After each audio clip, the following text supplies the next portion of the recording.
There's some problems here. Sorry, big time. I'm so upset. Oh my God.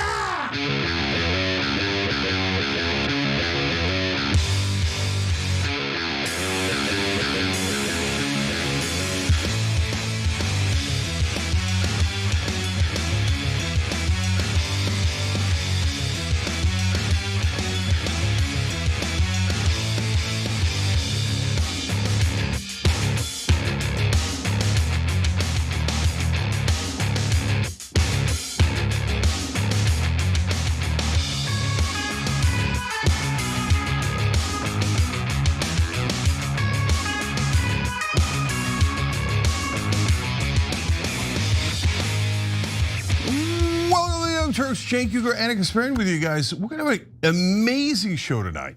Bibi went down to Mar-a-Lago, spanked Trump a little bit. Trump came out, oh, Israel's right about everything. So we'll get into that in a little bit. And then Israel. It was more like, no, hold on, I gotta interrupt you. Already I gotta, it wasn't like, oh, I'm whining about it. It was like, yes, daddy, can I please have another? Right here publicly in front of the American people and the international community. That's what it was more like. Yeah, 100%. You're gonna see it for yourself in a minute, okay? Spank me, daddy. Yeah, I don't even wanna go there because that makes it too good. So no, so it's way more disgusting than that. We'll get to that in a sec. Also, Israel apparently wants to split Somalia in two.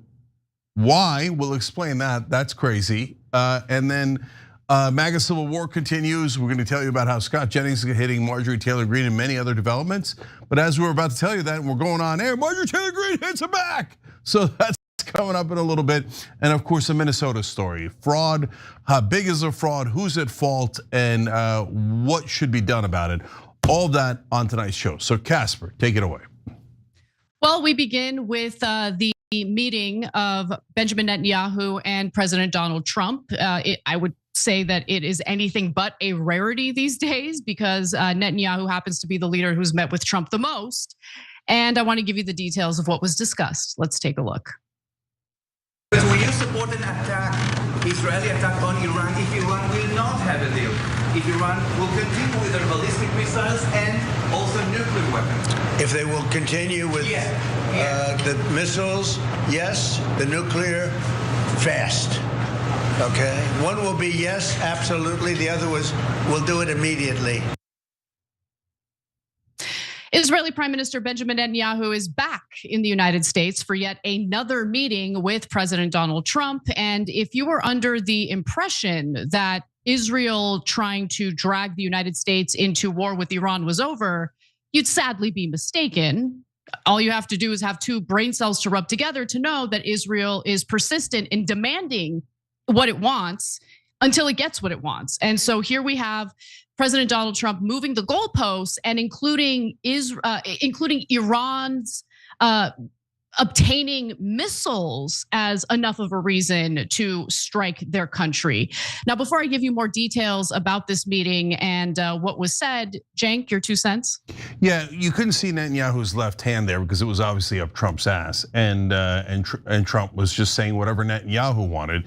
We're going to tell you what Netanyahu asked for behind the scenes. It was obvious in what Trump said in front of the scenes, and then we're going to tell you about how Israel is continuing to completely violate Trump's peace plan in several different ways, and Trump is aiding and abetting it because obviously we don't run our own country anymore. Well, we haven't run our own country for a very long time at this point, but Trump is really good at making it brazen and obvious. So look, it is obvious that Israel wants to pressure the United States into more war with Iran. And Trump makes it clear that, you know what, I'm a willing participant. Take a look. Now I hear that Iran is trying to build up again, and if they are, we're going to have to knock them down. We'll knock them down, we'll knock the hell out of them, but hopefully that's not happening. I heard Iran wants to make a deal. If they want to make a deal, that's much smarter. You know, they could have made a deal the last time before we went through, a big attack on them, and they decided not to make the deal. They wish they made that deal. So I think, again, they should make a deal. They want to make a deal, but sometimes that doesn't happen. Yeah, please. Mr. Trump, Nadav Elimelech, 24 News Israel. Would you support the overthrow of the Iranian regime? Of who? Iranian regime. I'm not going to talk about overthrow of a regime. Overthrow of the regime in Iran is exactly what Benjamin Netanyahu and the Israelis want. This isn't really about missiles or nuclear weapons. Now, sure, Israel doesn't want Iran to have nuclear weapons, even though Israel itself is a nuclear power. It has a clandestine nuclear program that it pretends to keep secret, but everyone knows about, not part of the non-proliferation treaty. Being a nuclear power means that Israel is never really in fear of never existing or having its entire country dismantled. They also have something known as the Samson option, which basically indicates that if anything were to happen to Israel where it would be dismantled, they would use nuclear weapons to basically destroy the globe. That is a literal policy in Israel that we should all know about.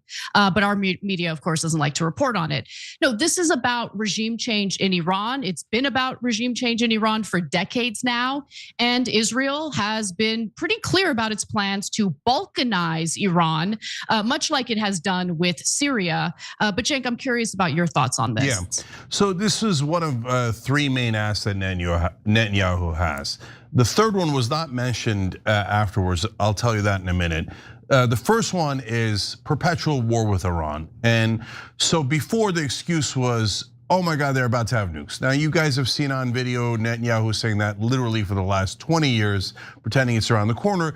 But we bombed their nuclear facilities and Trump was super proud of bombing their nuclear facilities. So yeah, they tried that every once in a while. We showed it to you on the show. They'd send out one of their puppet pundits or politicians here in America. And they'd be like, well, Iran nukes. And that didn't work. The right wing was like, we already bombed their nuclear facilities and Trump already said it's totally destroyed, so move on. So now they went to, what we're really concerned about is ballistic missiles. Unlike all other countries on earth, Iran should not be allowed to have any missiles. They shouldn't be allowed to have any weapons at all. In fact, until every Iranian is groveling at the feet of the Israelis, that we should just keep bombing them, and bombing them endlessly.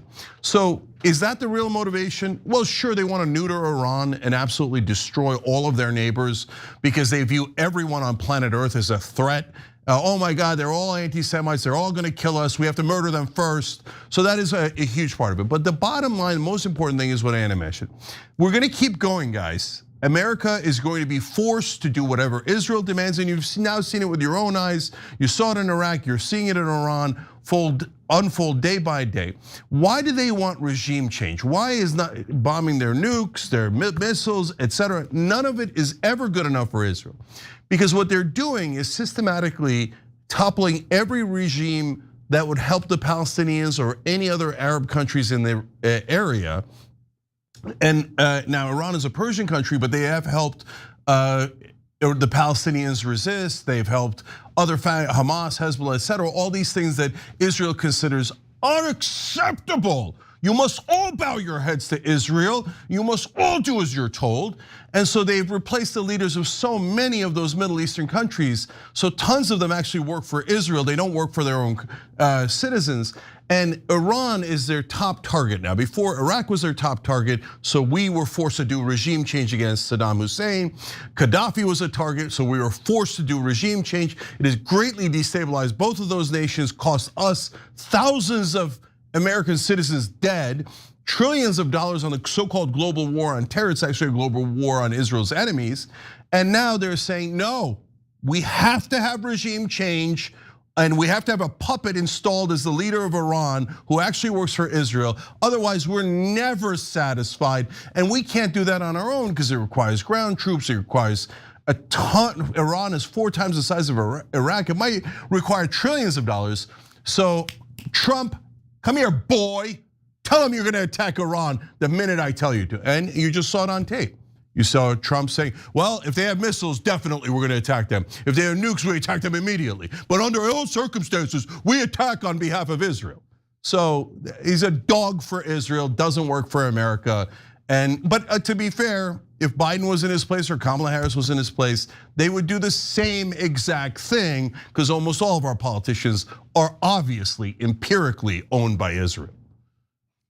And when it comes to the question of certain nefarious forces that destabilize the Middle East or lead to terror, I would say that the real threat in that region is Israel, the country that's bombing multiple sovereign countries right now as we speak, the country that is obsessed with overthrowing leaders in various countries and installing puppet regimes that will do its bidding. I think at this point, considering how much insane restraint Iran has shown after the United States had struck its nuclear sites, I feel far more comfortable with a country like Iran having ballistic missiles as opposed to us providing Israel with all of the military weaponry we've been providing them for decades now. But other issues came up during this press conference, including President Donald Trump's public demand that Benjamin Netanyahu be pardoned from his now numerous corruption scandals in the country of Israel. The president of Israel, Isaac Herzog, has been asked to do this pardon, and Netanyahu has actually formally asked for the pardon. Now, Trump was asked about this, and I'm gonna show you what he had to say, but I also want to make it abundantly clear that our team decided to use, we have cut in footage and imagery of Gaza to juxtapose the statements you are hearing from the president. Take a look. Can you tell me a little bit about your relationship with Prime Minister Netanyahu and how important it is for you to see him be pardoned by the Israeli president? Look, he's a wartime prime minister. He's done a phenomenal job. He's taken Israel through a very dangerous period of trauma. Israel with other people might not exist right now, if you want to know the truth. That's a pretty big statement, but it's true. I feel that. You had the wrong prime minister. Israel right now would not exist because they were met with a force the likes of which very few countries could have handled, and we worked together and we were extremely victorious, to put it mildly. He's a wartime prime minister who's a hero. How do you not give a pardon? You know, I think it's a very hard thing not to do it. I spoke to the president, and he tells me it's on its way. Our president declared that a genocidal, corrupt scumbag, Benjamin Netanyahu, is a wartime president, a hero. As we all just saw imagery out of Gaza, showing an enclave that no longer exists. You want to talk about, Israel might not have existed after, what happened on October 7th? Really? Does Gaza exist right now? Do the residential homes exist? Do the universities exist? Do the hospitals exist? Do the refugee camps exist? Yeah. No, it is a stain on this nation's history that we are aligned with a country as disgusting and genocidal as Israel. Yeah, so this, I missed an issue. You're right. There's actually 4 different issues. One was not talked about. I'll get to that in a second. Second one, third one we're about to get to. But this one is personal for Netanyahu. Netanyahu wants to pardon, and so he wants to use his puppet Trump to pressure inside Israel. Because inside Israel, he actually does not have total control. There's a lot of different factions within Israel, etc. He has total control here in America.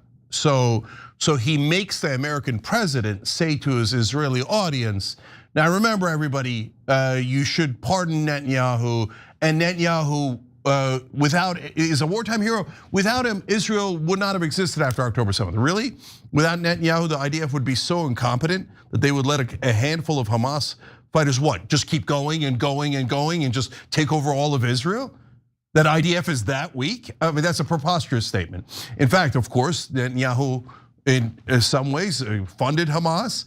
It takes about 45 minutes to get across Israel in a helicopter. It took about 6 hours for the main troops to respond, 6-7 hours. Netanyahu, at a best case scenario, was deeply incompetent in allowing October 7th to happen when they had intelligence that it was definitely going to happen. And they just somehow couldn't get there for hours and hours and hours and hours. At a bare minimum, deeply incompetent, but now a hero that saved Israel. Somehow they couldn't use their nukes, they couldn't use Iron Dome, they couldn't use anything. And they would have been wiped out without Netanyahu. That is Trump just getting right between Netanyahu's cheeks and going, I'll humiliate all of America And I'll do anything. I'll say anything, no matter how preposterous, no matter how absurd. I'll get you out of any jam, no matter how corrupt you are. In fact, it's not a matter of no matter how corrupt you are. He's like, oh, you're corrupt too? Oh, I love it, I love it. I love this corrupt guy who murders Palestinians with our money and starts wars with our money and our troops. Yeah, get on your hands between the cheeks. So that's Trump, so that's 2 for 2 right now. And by the way, he says to the Iranians, oh, what, you should make a deal right away. They didn't make a deal last time.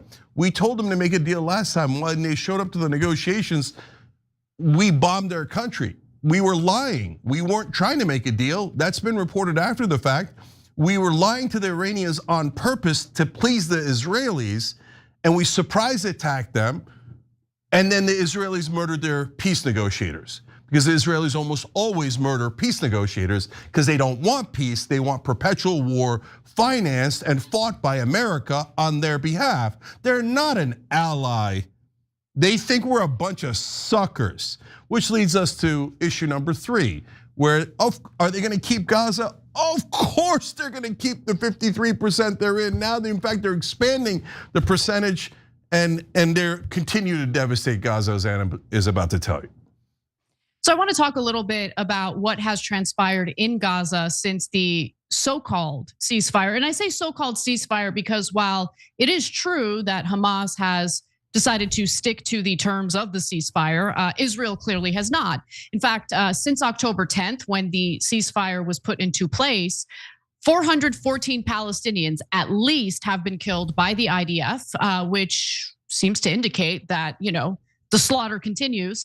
Another 1,142 individuals have been wounded as the result of the IDF's military activity in Gaza post ceasefire agreement. According to the Palestinian Chronicle, the office said in a statement that Israeli violations have included 298 incidents of direct gunfire against civilians, unsurprising, 54 military incursions into residential areas, also unsurprising, and 455 bombing and targeting operations against people and their homes. Now, Israeli forces also carried out 162 acts of destruction and bombardment targeting homes, institutions, and civilian buildings. The most surprising thing about all of this is that there's anything left to bomb, but apparently there is, and the IDF is bombing it, alongside 45 cases of unlawful arrest during the ceasefire period. That's a euphemistic way of saying taking Palestinian hostages, which Israel is known to do. It's just that they refer to them as prisoners as opposed to hostages. And while the headline is about the barbarism, this headline that I'm about to show you is about the barbarism of the IDF in the West Bank. I think this gives us an example of how far they'll go to slaughter innocent people. This was reported by Israeli publication Haaretz. They say that a Palestinian teen left his friend's funeral shortly after he was shot dead too. I'm sure the teenager posed a real national security risk to the Israelis, right? Yeah. So Anna, if the Palestinians had killed 414 Israelis since the ceasefire, of course, everybody would have said the ceasefire is over. That's, oh my God, that's a third of October 7th, the greatest calamity known to man. Now you say, oh Jay, you can't say that about October 7th. It sounds like you're being sarcastic. I am being sarcastic. October 7th was terrible, but Israel does one October 7th after another, after another, after another. In fact, they've done over 70 in Gaza, and our press doesn't give a damn. Our press thinks, yeah, but those are just Palestinians. Their lives are irrelevant. They're not precious Israeli lives. So 414 Israelis had been killed. We all know it would have been declared at least a third of a Holocaust, because October 7th was declared the new Holocaust. So, and then of course, 40,000 Palestinians more would have been murdered, right? Because Israeli lives matter and no one else does, according to American press and American politicians. So all those dead Palestinians, Israel has taken 53% of Gaza, has now set up permanent roads, infrastructure and building. They've already begun to do that. They've wiped out everything the Palestinians own in the 53% that they control. They've now started to slowly increase to 53%. They're now taking physical yellow objects and moving them on the land and saying, now if you cross here, we'll murder you on the spot because we're a terrorist government and a terrorist army. We murder civilians on the spot, no questions asked on a regular basis. That's what Israel's doing today because they're a terrorist country. And so they're never gonna give that 53% back unless massive world change happens and a change in America happens. And then people will say, oh, all the Israeli first liars will come out and go, oh, we had to take the land. It was for self-defense. It was for security reasons. And by the way, we have a plan to move at least 1 million Gazans out, which is a story we'll get to later. And we'll take even more of Gaza and more of the West Bank. And we'll get our liars in American press to tell you we're doing self-defense and we're the poor little victims as we slaughter Palestinians over and over, hundreds at a time, thousands, tens of thousands at a time. But then American press, like the dogs that they are, will call the poor Palestinians the terrorists and the violent ones with the violent religion. And if you criticize Israel, they'll call you an anti-Semite. They'll try to ruin your life because a bunch of thugs, Israel first thugs, run the press, mainstream press, but not the rest of the press. 94% of Congress, I say empirical because they literally donate to 94% of Congress, massive sums of money, hundreds of millions of dollars.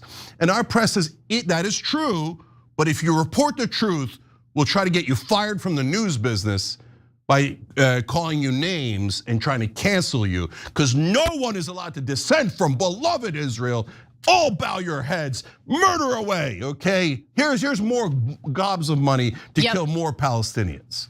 Yes. So in response to everything you just said, Israel is a terrorist state run by a terrorist regime, and anyone who has a problem with me saying it can go ahead and suck it. For now, we're gonna take a break, and when we come back, we've got other news to get to. We gotta take a break, Cenk, sorry.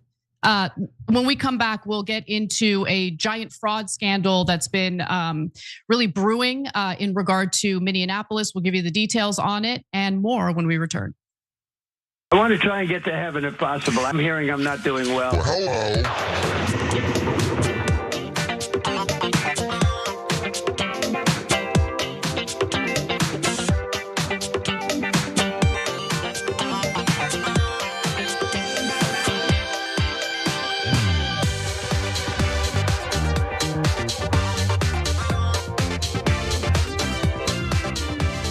So I promised you guys a fourth thing that Netanyahu is asking for that they didn't talk about afterwards. And the fourth item is a 20-year memorandum of understanding that is going to be worth between 80 and 100 billion dollars. So since Israel hasn't stolen enough money from us, they've already taken over 300 billion dollars from us, pretending to be a special ally. That's just a nonsense talking point for, hey, shut up and give me your money, otherwise I'll call you an anti-Semite and try to destroy your life, right? And they've been doing this for decade after decade. They say the 300 billion that American taxpayers have given them, not enough. You owe Israel more. So they're now trying to get about $100 billion guaranteed to them over the next 20 years. And if anyone dares object, obviously all of news and politicians, our representatives will come down on you like a ton of bricks, call you an anti-Semite, try to get you fired from whatever job you're in, and say no one's allowed to object. Hand over your wallets. And so if you don't believe us on any of this, and you say, oh well, I heard on mainstream media that that's not true. I hear that Israel has this Judeo-Christian heritage, and we owe them all of our money. We owe them. You guys sound like you don't like Israel and you're biased, and that's what the real problem is. Okay, let's find out who's right and who's wrong. Look up and see how much of Congress that they have funded. Look up and see how much the Israeli lobby has spent. They have in fact spent over the years hundreds of millions of dollars. And in the last election cycle, they spent more than any other lobby, $100 million. Just in the one cycle alone, they have given to 94% of Congress. And you see our establishment media with your own eyes. They see 1,200 people killed in Israel, and they rightfully say that is a horrific tragedy. They see 70,000 butchered in Gaza. They go, no, who cares? That's self-defense. Shut up, Palestinians. Shut up, you stupid Americans. Give Israel more money. Is there a single person in mainstream press objecting to the $100 billion robbery they're planning right now? I don't see it. Is there anybody objecting? Hey, what the hell? They just stole half of Gaza. Literally right in front of our eyes, they stole half of Gaza. No. Shush. Otherwise, we'll destroy you. By the way, Israel doesn't control America. Hilarious, hilarious. All right, let's go to our members. Rebel Dragon. So basically, we're going to go to war with Iran because Israel is telling us to. Yes, absolutely. Eclectic Miscellanea. What a coincidence. A story about two men who don't deserve to be jerk of the year, Netanyahu and Trump. Yes, Turks and Jerks coming up at 8 o'clock Eastern. Don Dada Dragon, couple of comments. Trump talked about bombing Iran while bombing Venezuela and initiating first official land strikes. This is BS. Not only that, on Christmas Day, he also bombed Nigeria and Somalia. He's now bombed Somalia 127 times. Did you even know that? Just because our press like, she's doing it on behalf of Israel. Shut up, you anti-Semites. Don Dada Dragon also wrote in, to be fair, Trump's draft dodging ass thinks he's a war hero too. The bar isn't stacked high when you're just a lowly POS, and that's referring to Trump. And of course, Trump deserves that. Angry Com on Twitch says, I'm not afraid of World War III. My biggest fear is we will be on the wrong side. I'm very worried about that as well. Jackal Dragon 1991 says, go ahead and suck it. LOL, new merch. I want to try and get to heaven if possible. I'm hearing I'm not doing well. Hello.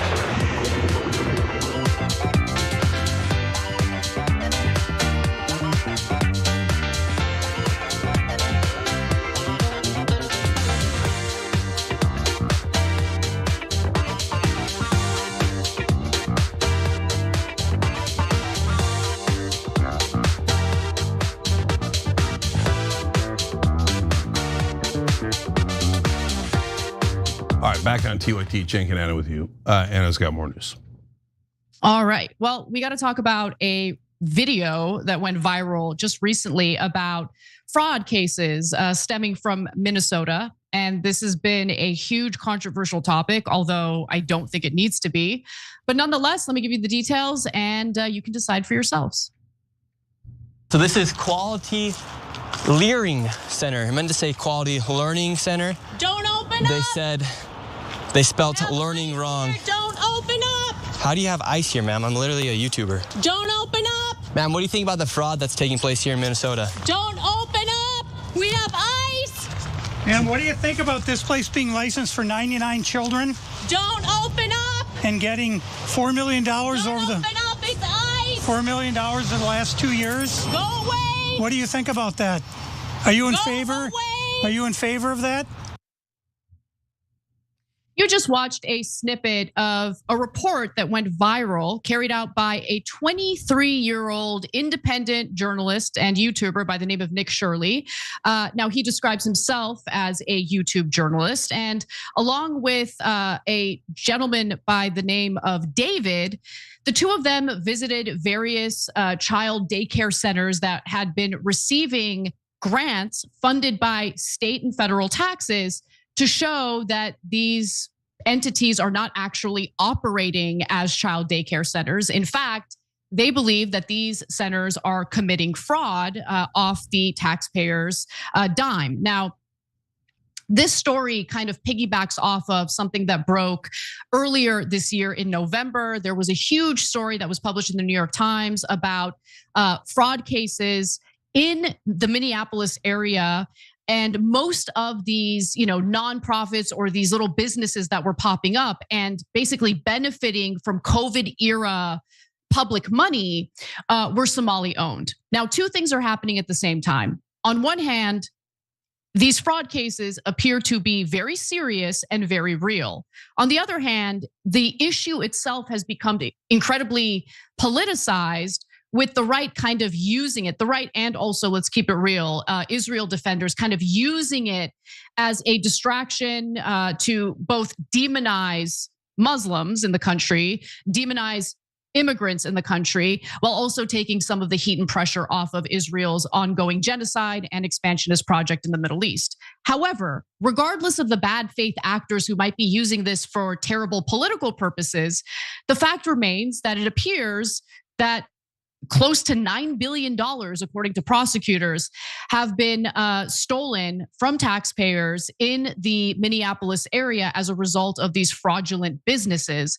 And I want to give you more details about it in just a second. But before I do, Cenk, your 2 cents. Yeah, so this fraud obviously happened. People have been arrested already. On the other hand, people have been arrested already, so it's not like a YouTuber figured it out a day ago. So I want to get into the details. The question isn't whether fraud happened, it's how big it is and why it hasn't been stopped. And then the second issue is, how much is this happening all across the country in so many different states? And I want to give you some examples, including blue states like New York and California. Yes, absolutely. Because while this story in particular is terrible when you consider the amount of money that was allegedly defrauded from taxpayers, states like California have defrauded taxpayers at a much larger, figure. And I'll give you some of those details in just a minute. I just want everyone to care about fraud and theft of taxpayer money, regardless of who does it, instead of politicizing it for some other agenda. Now, why did this YouTube journalist, Nick Shirley, decide to do this? Well, he says he wanted to confront the people who are making millions of dollars from social services, including meal programs, housing assistance, and health services. So David, the gentleman who you'll see in this video alongside Shirley, claims to have uncovered more than 1,000 fraudulent service-oriented businesses, more than 800 of which are Somali-owned. So that is the claim. And the whole point of the video is to literally go to these businesses and show that the businesses aren't even operating as what they are reporting in order to get the government grants. So they emphasize childcare centers where Shirley shows up during weekday business hours to find that there are actually like no children present. There are also some pretty extreme claims that we need more evidence for, which I'll get into in just a second. So a claim was just kind of casually made about how this money is then being siphoned off and sent over to Al-Shabaab, a terrorist group that operates out of Somalia. Now, there hasn't been any evidence provided for it. One publication, City Journal, claimed that that was the case, but I found their reporting on that lacking. I think fraud is happening. I just don't think that you need to go the extra mile and make a claim as extreme as they're funding a terrorist group in Somalia until you have the goods, until you can actually prove that's happening. And let's also keep in mind that the US government does a good enough job stealing our money to fund foreign terror groups as it is. So maybe there should be some ire directed toward the US government for doing that willingly on a regular basis. But with that in mind, I want to give you a little piece of what the video uncovered. The areas of fraud that I have numbers for are mostly related to childcare. This is massive fraud that is beyond anyone's imagination, the scope. And so, for example, there's a childcare not far from here in Minneapolis that has two childcares listed at the same address. And together, they're licensed supposedly for 120 children.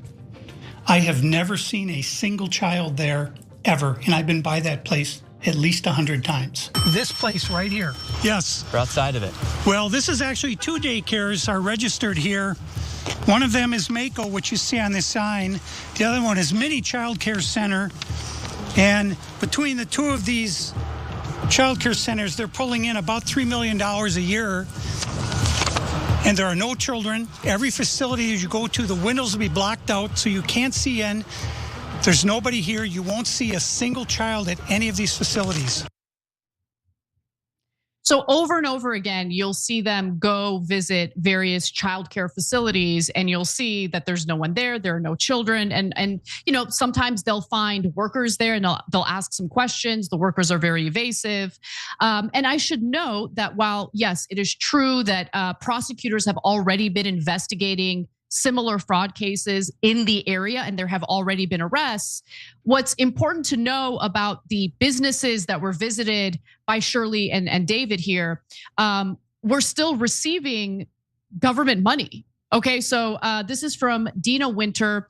She writes that Tiki Brown, commissioner of the Minnesota Department of Children, Youth, and Families, said none of the 10 childcare centers that YouTuber Nick Shirley recently visited for his viral video had their payments paused, although a couple were previously closed down by the state, and state workers are doing visits to the rest today. So these facilities, even though there was prior knowledge by the state that there was fraud going on, these facilities were still receiving these government grants. And guys, that's a problem for a number of different reasons. Number one, it's the theft of taxpayer money. But more importantly, it's the theft of taxpayer money that is meant to help the needy. Okay, it is wrong and it shouldn't be defended based on the skin color or the ethnicity or the identity of the fraudsters committing it. But nonetheless, prosecutors had been looking into this as well. They allege that Minnesota may have lost up to $9 billion in misappropriated aid. Charges for at least 5 new alleged fraudsters were announced earlier this month by Joe Thompson, first assistant US District Attorney for the state of Minnesota, including allegedly fraudulent Medicaid claims involving a housing stabilization services program. Thompson characterized the schemes, each of which have allegedly collected millions, as a fraud tourism scheme that is under investigation by state and federal agencies, including the FBI, Homeland Security, and the Justice Department. Plus, there had been credible reporting on this previously as well. On November 29th, the New York Times reported on how federal charges had been filed against dozens of people, felonies in fact, related to stealing hundreds of millions of dollars from a government program meant to keep children fed during the COVID pandemic. Over the last 5 years, law enforcement officials say fraud took root in pockets of Minnesota's Somali diaspora, as scores of individuals made small fortunes by setting up companies that billed state agencies for millions of dollars worth of social services that were never provided. Again, just want to reemphasize, this is money that is stolen from taxpayers that was meant to help needy families, hungry children.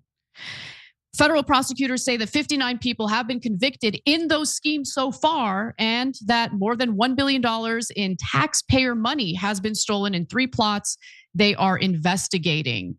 So there are other examples. I'll give you one other one. So they focused on a nonprofit called Feeding Our Future, which became a partner to dozens of local businesses that were enrolled as feeding sites meant to feed children during the COVID pandemic. And then in addition to that, hundreds of providers were reimbursed for assistance they claimed to have provided to homeless people. I know a lot about this in California, that federal authorities say were never even provided.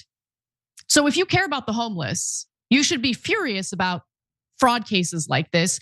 But unfortunately, it has quickly devolved into a politicized race issue.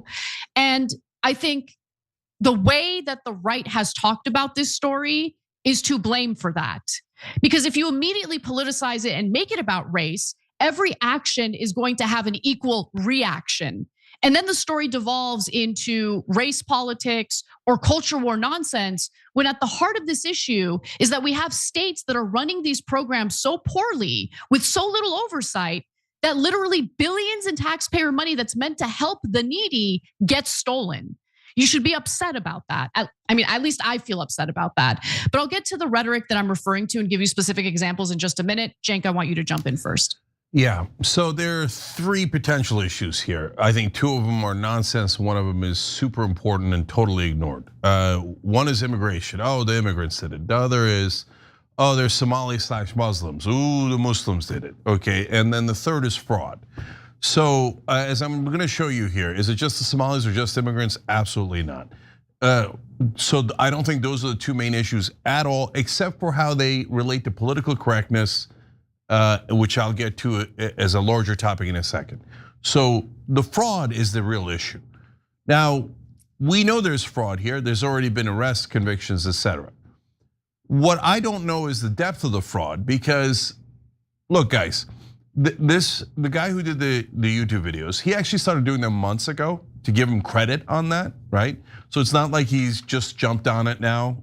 So I don't want you to be mistaken about that. Now, having said that, it became supernova viral just a couple of days ago, right? But well before that, we already had 86 arrests, 59 convictions. So they had to do a long process of investigation, arrest, trial, and then conviction.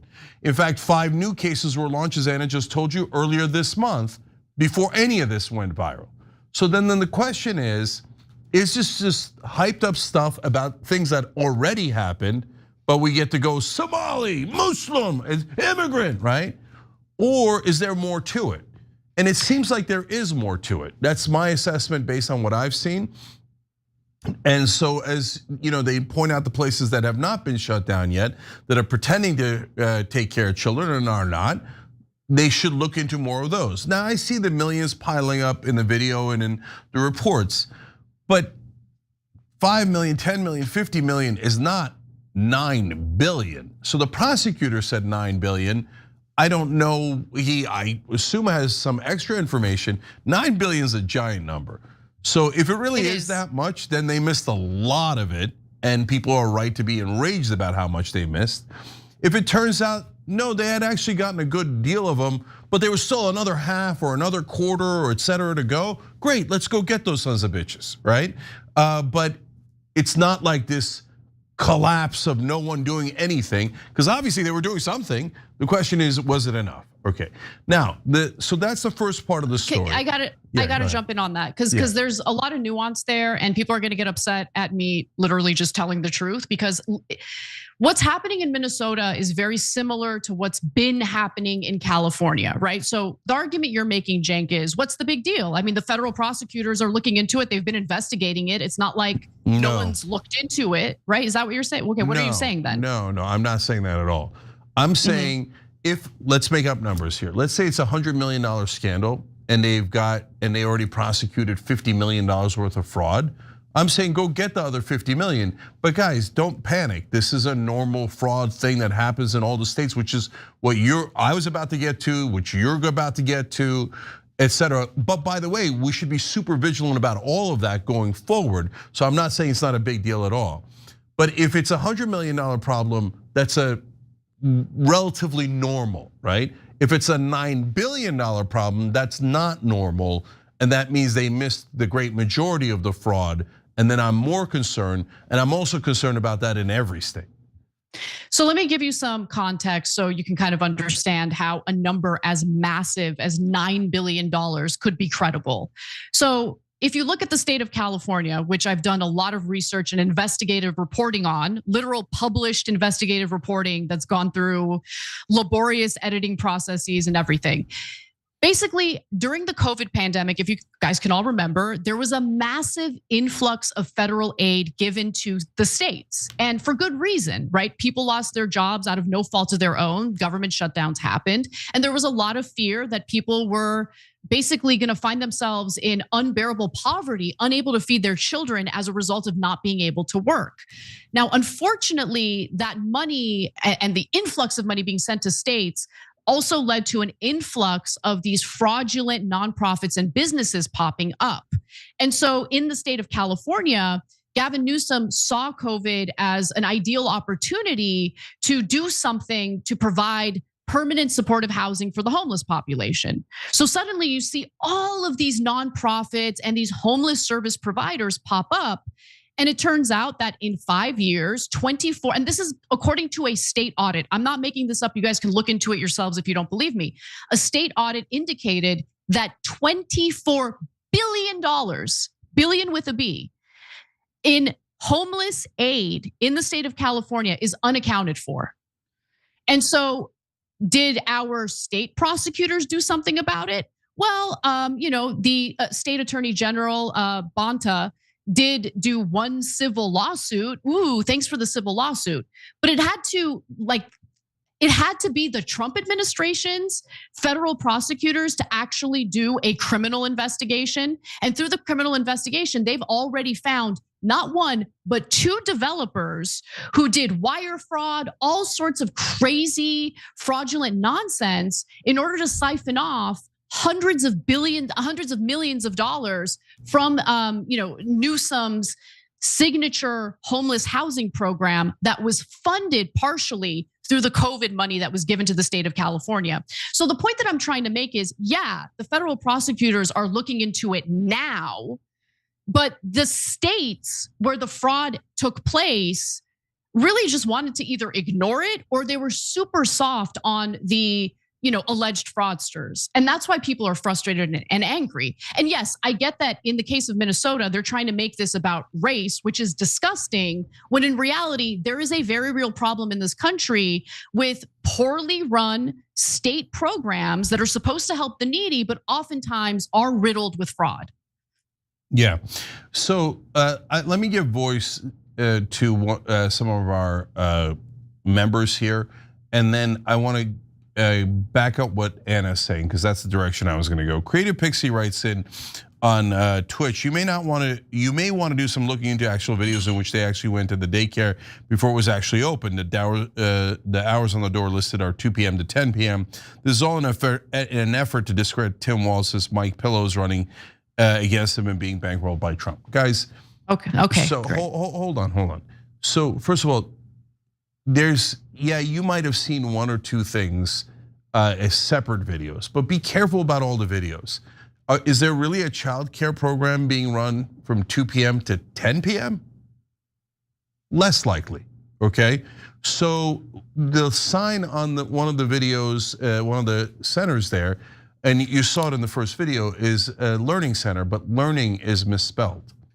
Now, that's both funny, but also emblematic, because that goes to show you, not only does no one there care about learning, but no one from the state went, guys, oh, this is embarrassing, guys. We're giving you millions of dollars for education of kids, and you misspell learning on your outward facing public sign. Let's go fix that. That means no one's home. No one's paying any attention. And that goes to the core of this. So do I know that they're targeting Tim Walz? Yes. Do I know that it's because they were attacking Somalis even before this video came out, and this turned out to be a perfect little talking point for some of those folks? Yes, I know that, right? But having said that, now let me back up what Anna is saying. Look, guys, and for the right wing, I'll use more blue states here. I guarantee you it's the same in the red states. There's two different issues here. One is government incompetence. They give money and then they go, I'm done with it, and they don't chase it down. I'll give you a really interesting example. It's the counter example that is the exception that proves the rule. In Houston, there's this one woman who went in and cleaned up how they were dealing with the homeless situation, and she found enormous, unbelievable Kafkaesque bureaucracy, where people would be in charge of the same thing but never talk to one another. They'd be in charge of one part and then there's a second part, but the people in charge of the two different parts would never talk to each other. It was massive inefficiency, massive overspending, etc. And when to Anna's earlier point, when she fixed it, homelessness went down by 40%.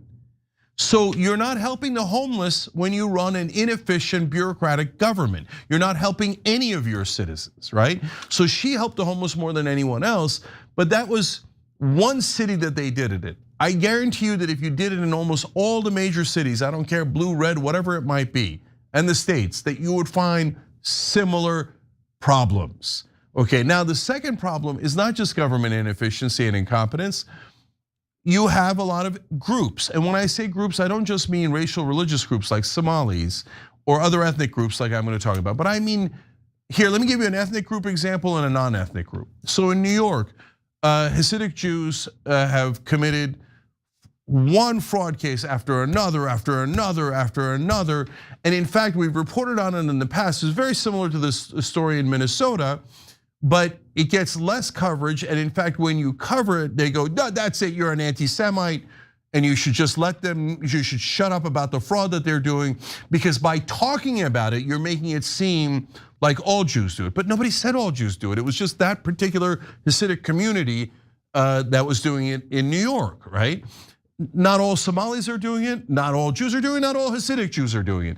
But because of the sensitivities, sometimes because the Democrats prevented in some of the states, but in the case of New York, it's a lot of Republicans who are like, you better not mention it. You better not mention it, right? And so no, we're allowed to mention anything we want. So now no, it's our money. It's our money. No, we get to mention it no matter who does it. I don't care if it's Hasidic Jews. I don't care if it's Armenians, which by the way, I remember reporting on an Armenian Medicare fraud ring in Los Angeles that got arrested. Armenians were super upset at me. So what? I don't care. That's my money. That's our money. And it's being deprived from the very people who deserve that money. It is the theft of our resources, and we should not defend it because we want to defend a particular ethnicity or racial group. And by the way, let me one up you on what you're mentioning about the Hasidic Jews in New York, Cenk, because Chris Menahan gave really interesting examples of fraudsters who were pardoned by Donald Trump. These are guys who stole our money, much like the Somalis. They're getting all the attention in Minnesota. Let's go to Graphic 8. I want to give you some examples. So there's an organization known as Alpha Institute, and their whole point is to provide support services to the Jewish population in the US prison system. So these are the people that you're seeing right now that have been pardoned by Donald Trump. One was Philip Esformes, the king of Medicare fraud, who stole $1.3 billion from Medicare, Medicaid, and drugged patients with Oxycontin and fentanyl to get them to stay longer at his facilities. We're not done yet. Here's another example. There's Shalom Weiss, who looted a life insurance company for $450 million and defrauded elderly Americans out of their life savings. His crimes earned him his own episode of American Greed. He was also pardoned by Donald Trump. Let me give you one other example. Perhaps the worst was Democrat mega donor Solomon Melgen, an eye doctor who stole $73 million from Medicare by persuading elderly patients to undergo excruciating tests and treatments they didn't need for diseases they didn't have. So these guys get pardoned, and not a peep from the right wing on that. But when it comes to fraud that's committed by, ethnic groups that they don't like, then we're gonna make a big deal about that. How about we make a big deal about all of it? Because at the end of the day, it is the theft of our money that is supposed to help the needy, not line the pockets of disgusting scammers and fraudsters. Yeah. So look, again, distinction between voters and politicians and pundits. So if Republican voters knew that there was all those groups in New York and other places that were ripping us off and Trump pardoned them, I think at least half of them would be super mad about that.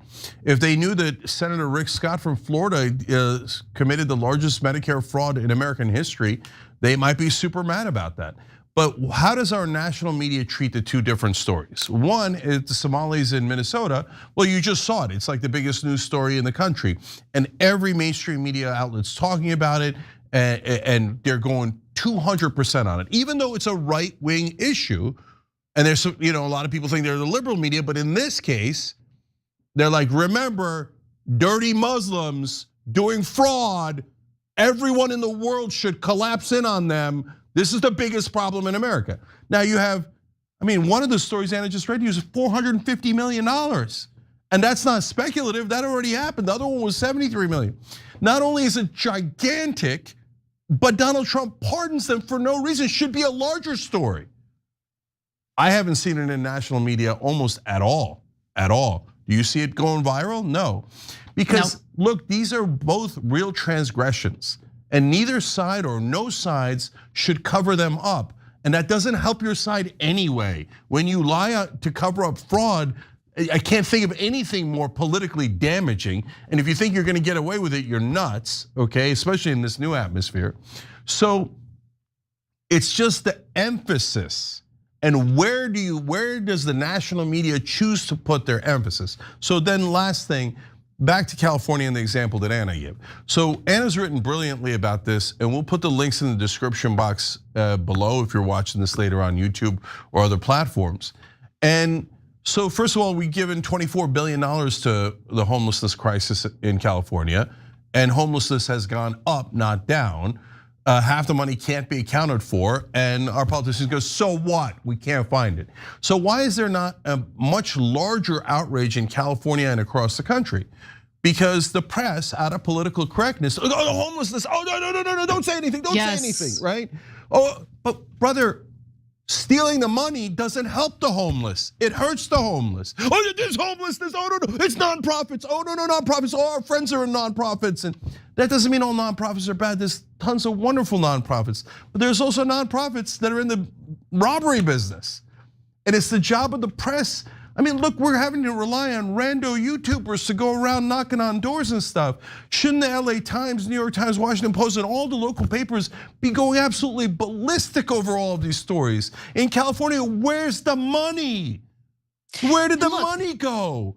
So we should all be outraged by all of this fraud, and don't get it twisted about which group in that particular case did the fraud, as if that's the real issue. That's not the issue at all. The government and de facto the media allowing and aiding and abetting this fraud throughout all the states is the real issue. Yeah, I totally agree with that. Final thing I'll say, and then we really got to go. Look, the argument that I often hear from some on the left is that, look, drawing so much attention to these stories helps Republicans beat Democrats. To which I respond and say, so am I supposed to help the Democrat who's aiding and abetting the theft of my resources and hurting the poor? Am I supposed to be like protecting that person so they can, in the case of Gavin Newsom, become the next president and defraud the entire country? No, thank you. I don't really care, okay, about a political agenda here. What I care about is what's right and what's wrong. And what's wrong is that our resources have been stolen and that you have groups of people who think you should provide cover for it depending on racial or, ethnic identity. And I disagree with that wholeheartedly, period. Yeah. We got to take a break. We'll be right back.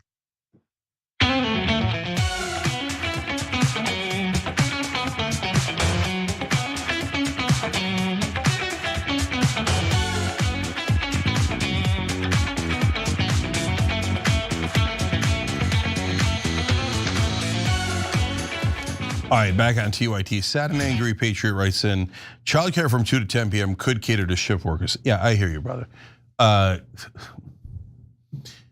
Look, trying to deny that there's fraud going on in Minnesota is, don't do it. It's terrible strategy, and it's not only that, it's not true. So you think they made it all up? Like, I get it, guys. They're trying to smear Tim Walz and they're trying to smear Somali immigrants. We said it like 8 times, right? But at the same time, if your response to that is, it's not happening, when it's clearly happening, there's 59 convictions already, 86 arrests. So did they all make, that started in the Biden administration. Does Biden hate Democrats? Does Biden hate Somalis? So I love you guys, and it's possible that on any given place, yeah, you could have a second shift, and yeah, it could be 2 to 10 p.m. But overall, don't try to defend this stuff. And now on the other hand, ETIB2 makes a very good point, and the last point I was gonna make, but we had to go to the break, says, so the Pentagon is committing the biggest taxpayer fraud of all, but no one's giving nowhere near the same attention as the Minneapolis story. Both are bad, but this is billions versus $1 trillion plus. These people need to pull their heads out of their ass, and of course pointing to the Somalis, but what the F about the taxpayers' money going to Israel? This is no different. Where's the outrage about that? Okay, well, so you can't claim that we don't complain about the money going to Israel. And honestly, all that missing Pentagon money, this is my speculation. I want to be clear about it. I wouldn't be surprised if some of that money is being siphoned off for Israel as well. Look, they haven't passed a single audit. Not one audit. Like, come on. I really have no idea who in the American government actually works for America and who works for Israel. Like, I think an enormous number of people in the government work for Israel.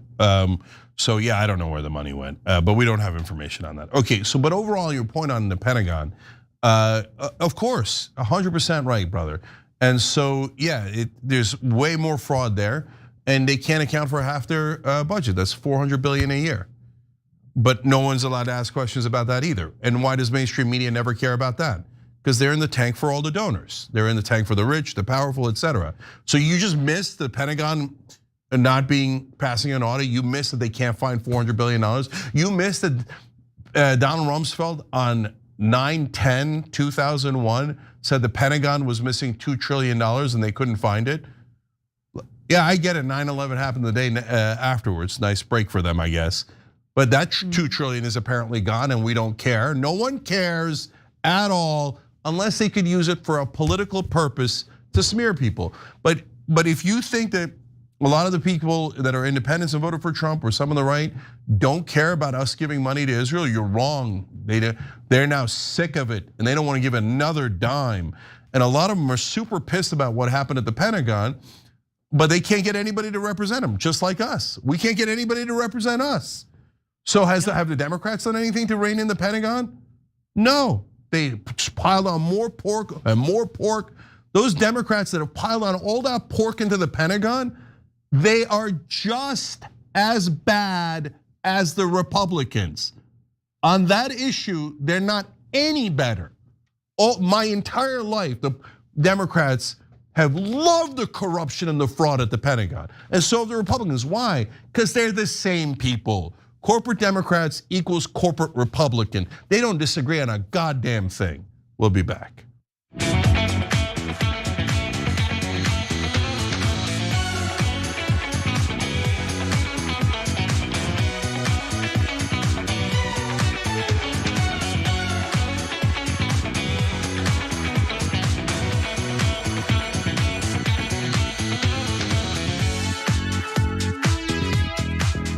All right, back on TYT, Cenk and Anna with you guys, and CDN Norse Dog Dad. Thank you for gifting a membership on YouTube. We appreciate you. And your Christmas gift to everybody out there is Noble Mobile is doing a $50 giveaway on top of the already great deals that they have. So best time to switch. I just got my second bill, got $16.54 back. For my second month, so that means I paid a little over $33. If max you can pay is $50, so if you're paying over $50, for God's sake, switch. Nothing else changes. Your phone number, your contacts, your service, none of it changes. tyt.com/switch, tyt.com/switch. Your service technically changes, but it goes to one of the majors. I have not had 1% difference at all in my service, and I've already saved a ton of money in just 2 months. And on top of that, they're giving you a $50 signing bonus now. So go do it as soon as you can. tyt.com/switch. You won't regret it. All right, Anna.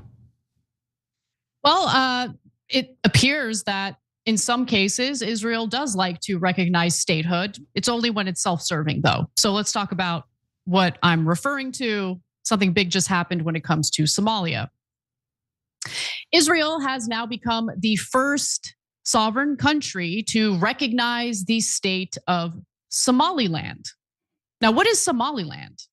Well, it is a semi-autonomous region in Somalia and has been desperate to be recognized as an independent state.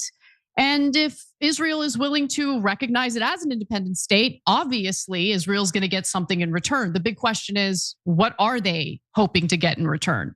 Now, before I get to the context and all the details about this, Cenk, your 2 cents? Yeah, so of course they want several disastrous things because of this. And of course there's the irony of, no, you can't give any part of a country to someone else, but apparently you can in Somalia. You can in Israel, but you can in Somalia. But I'm super worried about the ethnic cleansing that's gonna happen here. But if Israel wants something, they almost always get it. So buckle up and brace for impact. So I want to give you a little bit of context about what's been happening in Somalia for many decades. I'm going to do a deep dive on this, so bear with me as I kind of give you the basics. This isn't anywhere close to everything you need to know about what's happened in Somalia. But basically, Somaliland basically declared independence from Somalia back in 1991 during the ongoing civil war that broke out in the country. So this civil war grew out of resistance to a military junta. So there was a military coup, military rule in Somalia. And as a result of that, you have these various factions resisting, various groups resisting that military rule. Now, the resistance included armed rebel groups, and by the early 1990s, Somalia became a failed state. So that's when Somaliland, located in the northwest of Somalia, declared independence. This is in 1991. And Puntland also declared independence years later in 1998. Although Somaliland has functioned as an autonomous entity, it never received any formal recognition from the UN. Now, Taiwan is the only other place that has recognized its independence. But prior to Israel, again, Taiwan was the only place that recognized it. Now, Somalia continues to claim the region as part of its sovereign territory. So obviously, Somalia is really upset about this. And there was a joint statement put out by other countries as well, including Egypt and Turkey, who spoke out against this as well. Now, Islamic groups have taken hold of Somalia, including an ISIS affiliate, used to be an Al-Qaeda affiliate, but now an ISIS affiliate known as Al-Shabaab. And the US has been bombing al-Shabaab, for a while now, but the bombings really ramped up under the Trump administration. So during the Christmas holiday, the airstrikes were really ratcheted up by the Trump administration. It's just a complete and utter disaster. But then you have Somaliland, which is a territory that is both economically beneficial to both the United States and Israel, but it's beneficial to Israel for other reasons as well. So Netanyahu said Foreign Minister Gideon Sa'ar, and the Somaliland president signed a joint declaration of mutual recognition. Quote, this declaration is in the spirit of the Abraham Accords initiated by President Trump, the statement read. Now, Somaliland also issued a statement following Netanyahu's announcement to declare that they do intend to join the Abraham Accords. So there's the economic component to it as well. And when you consider the placement of Somaliland, it's very beneficial for trade purposes, but also beneficial for other purposes as well, as Ynet, an Israeli publication, reported recently.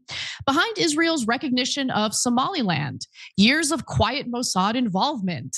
Israel becomes the first UN member to recognize Somaliland as a sovereign state, drawing condemnation from Somalia, Turkey, and Egypt. The move reflects strategic interests near Houthi-controlled areas and years of quiet Mossad engagement. So the same piece notes that one key factor driving Israel's interest is Somaliland's proximity to areas controlled by the Houthis in Yemen. Strengthening ties with Somaliland is seen in Israel as a strategic force multiplier against the Houthis.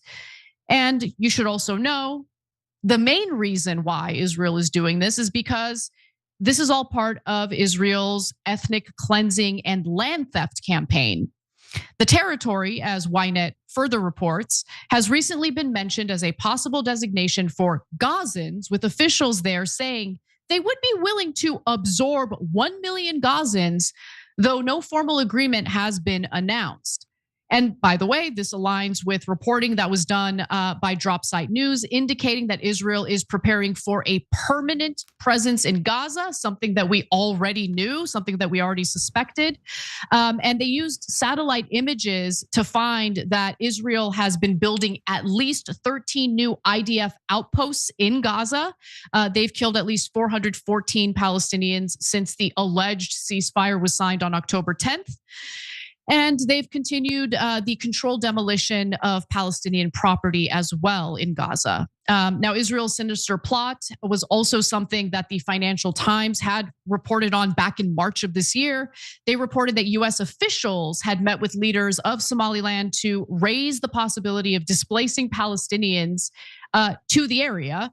Other countries Israel is negotiating with for their ethnic cleansing campaign include Indonesia, which seems to be somewhat receptive to the plan, Somalia, which is also receptive, but then you also have other countries like Uganda, South Sudan, and Libya, which seem to be a little more resistant. And finally, as the article mentions in its subheadline, Mossad has been working its tactics in the area for quite some time now, as I'm sure they are in many other countries, our own included. Cenk. Yeah, so a lot of issues here. First, let's note the hypocrisy here.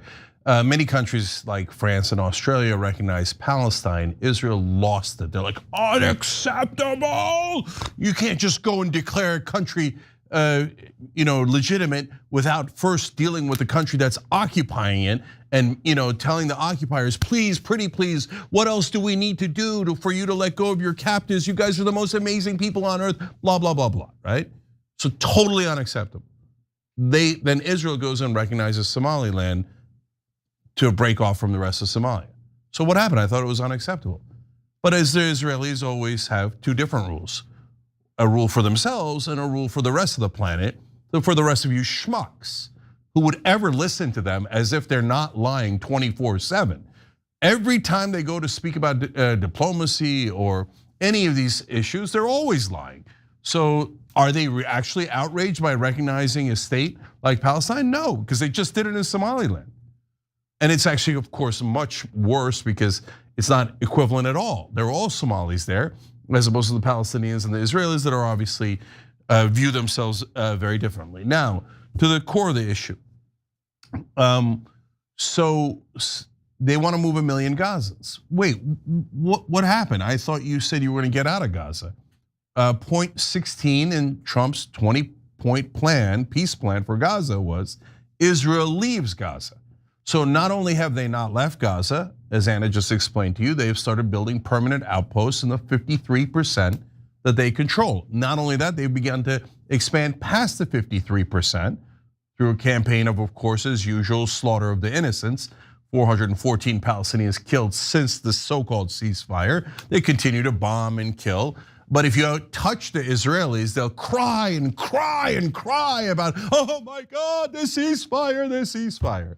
So they don't ever intend to ever follow any ceasefire. They're not following this one. They're always hypocritical on every single issue. So, but that's the 53% that's currently barren that Israel absolutely leveled. The other 47% has 2.2 million Palestinians in it. And obviously they're going to try to move them out to places like Somaliland. And they've announced it 100 times, guys. It's all over the Israeli press. If you haven't heard it here, it's because American press are dogs for Netanyahu and work for him. The Israeli press is far more unconstrained because there are many different sides in Israel. But the American press serves Israel very loyally and dutifully, so they don't tell you about the monstrous ethnic cleansing they're planning to do by moving 1 million human beings out, and that would be, I mean, again, textbook genocide, etc.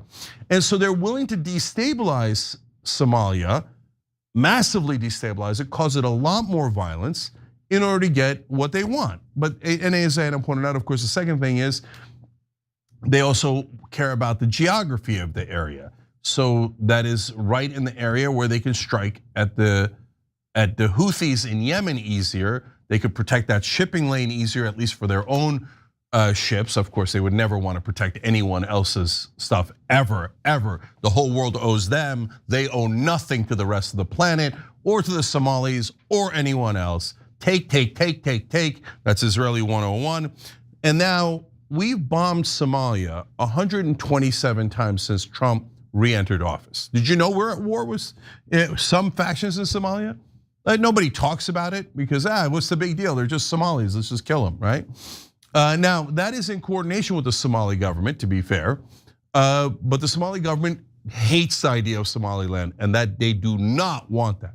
Interestingly, the reason I brought it up in this context is because there's been only one bomb that the US has done in Somaliland, in that area that some are calling Somaliland. It was a bomb to kill their top peacemaker in the area because Israel doesn't want peace. They want conflict, they want separation, so they want to be able to have a puppet government in the middle of Africa where they could dump all the Palestinians after they steal their land, and they can more easily attack other Muslims in the area by having a base there.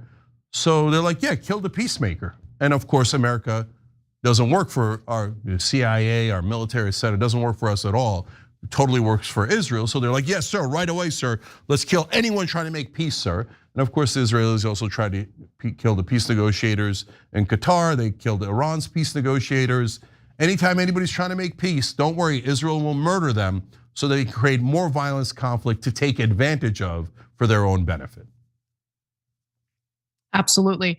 All right, we got to take a break. We'll stay on this story, and hopefully later this week I'll do a deeper dive on what the US involvement in Somalia has been since the 1990s. For now, we got to take a break, and when we come back, we'll talk a little bit about how billionaires have launched an offensive against Representative Ro Khanna. We'll tell you why.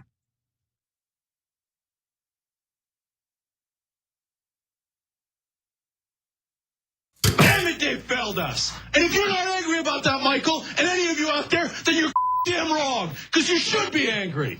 Young Turks. It was genuine. He was mad. Cenk Uygur, known online as one of the Young Turks, isn't afraid to throw some punches. 3, 2, 1, fade up. Cenk the Turk Uygur. What kind of TV station is this? The whole point is for me to yell and scream and tell you what I think. It was right out of like Wayne's World. this guy on this little rinky-dink website is speaking truth to power. We've been averaging 600,000 views a day, beating most of the cable shows in America. We're the largest online news show in the world. We're celebrating our 1 billionth view. Television, we're coming. More politics ahead with Cenk Uygur. He knew that the MSNBC opportunity was an experiment. And Phil and host beat CNN and headline news combined. At some point, they want to give me a show. Every single year, that comes out of our paycheck. We put it in, and you're saying we were suckers. When you, as a host, tells someone you're interviewing to shut up, that's going to raise a red flag. That guy needed a tall glass of shut up juice. If President Obama's doing the wrong thing, I'm not going to tell you that he's doing the right thing so I can, quote, support him. He says to me, "You won't believe the meeting that I just had." The head of MSNBC talked to me. And they want him off the air. Cenk took an incredible risk. We're supposed to challenge the government. That's the role of the media. The Democrats and the Republicans are here to screw you. And who on the air is saying it? I wouldn't have done what he did. That if I'm going to be a talk show host, I should be the biggest talk show host in the country. I don't think anyone else does it better. I don't think anyone's even close. Before you know it, I'll be back on your TV doing a national show. I guarantee it.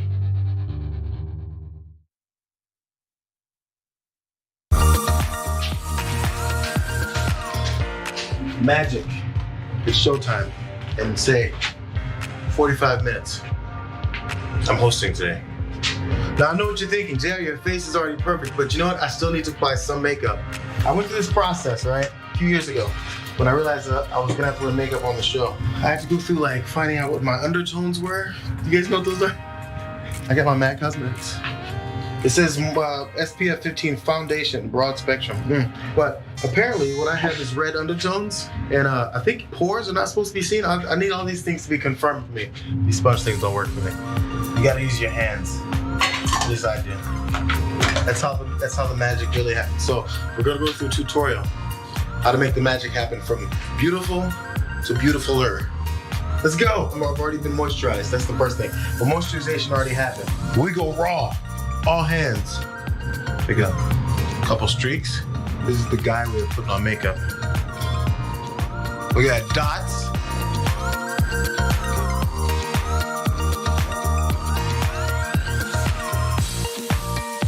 There's some shiny points that generally happen. First of all, here we go. You dust here.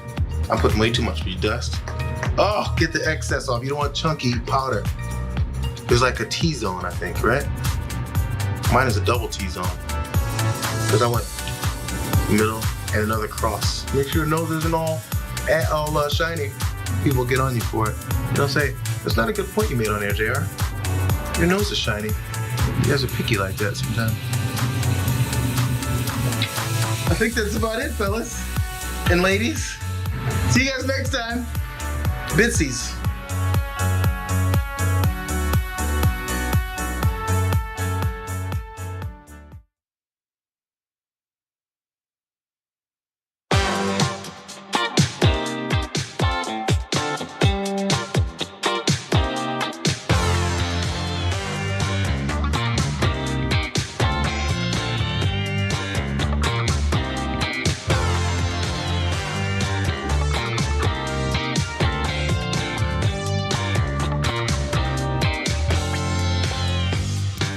All right, back on TYT, Cenk and Anna with you guys. Quick programming note here. Brett Erlich is going to defy physics tonight and be in two places at the same time. We're going to do Turks and Jerks right here at 8 o'clock Eastern tonight. So stay here for that. Me, Brett, John, and Jayar with you guys. But at the same time, Brett's going to be on ABC. They have a program called The Year 2025. That's also at 8 o'clock Eastern. Good news though. You could record that one and watch it later on Disney Plus or Hulu. In fact, you don't even have to record it. You just watch it on those because they've recorded it for you. That was me going old school with that DVR TiVo reference accidentally. Okay, anyway, so that's all tonight. Make sure you're checking it out. Anna. All right, let's get into this offensive that's been launched against Representative Ro Khanna, one of the only members of Congress who seems interested in accomplishing a damn thing. But let's get into it. It's like the Democrats are doing everything they can to get me to leave the state. I don't want to. I really am resisting. I mean, they've raised my income tax to, what is it, like 13.3%? 13.3, yeah. And I know it's going to 16. They've been boiling the frog. I still haven't jumped out of the pot. But for me, I think the wealth tax, I'm going to have to jump out of the pot with this. This is strategically why, Chamath, I'm glad I got out of California right before I was about to billionize. That was a smart move on my part. Oh, thank God. I mean, how else would you hoard your billions of dollars and avoid paying taxes? Now, billionaire tech oligarchs like the scumbags you just heard from in California are on full panic mode thanks to a proposed one-time tax on their staggering wealth. And they're so upset about it that they have launched an offensive against the one congressman in California, and that's Congressman Ro Khanna, who is supportive of the one-time tax on these billionaires. So we're going to break it down and give you a fun treat at the end featuring Matt Iglesias, which you wouldn't think would be a fun treat, but just hold, it will be. Before we get to that though, Cenk, your 2 cents. Before I billionize is one of the most obnoxious phrases I've ever heard. So what you're gonna see here is a bunch of super rich men crying about potentially losing 5% of their wealth to help people that are beneath them. I mean, they haven't even billionized. This monster Ro Khanna, he wants the Palestinians to be a state, and now he's taxing people to help the average American. Please, somebody stop him. So if they keep going like this, Ro Khanna will be president. Let's give you the facts. So the proposal at hand, it calls for California residents worth more than $1 billion to be taxed the equivalent of 5% of their assets. It's a one-time tax. I want to repeat that again. Now, if the measure gains enough signatures to reach the state ballot in November and wins approval, it will retroactively apply to anyone who lived in California as of January 1st, 2026. Those with $20 billion in assets who resided in the state on that date would face a one-time tax of $1 billion and have 5 years to pay it according to the terms of the measure. Now, the Healthcare Union of California is leading the charge on this proposed ballot measure. They say that it would help them recoup about $90 billion in federal Medicaid funds that were stripped from the state by the Republicans' budget law. And it would impact roughly 200 billionaires who are currently living in the state of California. And unsurprisingly, tech oligarch donors in Silicon Valley are very opposed to the tax, which is why Gavin Newsom, who takes money from the billionaire donors, is very much adamantly, he says, against this tax. So the billionaires claim that it will stifle innovation, the same argument you hear over and over again, and drive entrepreneurs out of the state. Now, I just want to add a quick caveat here because I can't help myself and I want to be as honest as possible. I have no problem with the idea of this tax or implementing this tax. But I do have a problem with the fact that California is the highest tax state in the country, cannot account for tens of billions of dollars in taxpayer money that has been allocated for homeless programs as homelessness has skyrocketed in this state. And so the argument that we need to tax more would land a little better for me personally if our money wasn't constantly stolen by various organizations and entities and nonprofits that defraud the system and get away with it time and time again. I have to add that. But the idea of this tax makes sense, right? Especially if you're trying to use the money to help those who are reliant on Medicaid or government programs that have been cut through a federal bill. Now, Palantir co-founder Peter Thiel and Google co-founder Larry Page are now threatening to cut or reduce their ties to California in response to this proposal. For Page, whose net worth is an estimated $258 billion, poor baby, the measure could result in a one-time tax of more than $12 billion. The tax bill for Thiel, whose net worth is around $27.5 billion, could be more than $1.2 billion. So others in Silicon Valley are directing their ire squarely at Congressman Ro Khanna for defending the proposal. Martin Casado, who's a software engineer and general partner at Andreessen Horowitz, actually donated to Roe's campaign back in 2024. But he's had a bit of a change of heart, if you will. Now he's threatening to back a primary challenger, writing on X that Roe has done a speed run alienating every moderate I know who has supported him, including myself. Beyond being totally out of touch, this is hilarious. Really, Roe's the one who's out of touch, the billionaire who's complaining about attacks. Beyond being totally out of touch with that faction of his base, he's devolved into an obnoxious jerk. At least that makes voting him the F out all the more gratifying. Gary Tan, the CEO of a tech startup, Accelerator Y Combinator, and also a former Ro Khanna donor, responded with time to primary him, to which Martin Casado agreed, saying, "Count me in, happy to be involved at any level." So if they decide to back a challenger, they are in for a tough battle. Since 2018, a primary challenger has never come within 30 points of unseating Ro Khanna. And in response to this wave of anger from the Silicon Valley tech billionaires, Khanna decided to defend the idea of the tax, saying that the seminal innovation in tech is done by thousands, often with public funds. Yes, we need entrepreneurs to commercialize disruptive innovation. Do we? But the idea that they would not start companies to make billions or take advantage of an innovation cluster if there is a 1% to 2% tax on their staggering wealth defies common sense and economic theory. He also called out other lawmakers for their unwillingness to stand up to the corporate elite, saying that his district is $18 trillion, nearly 1/3 of US stock market in a 50-mile radius. We have 5 companies with a market cap over $1 trillion companies.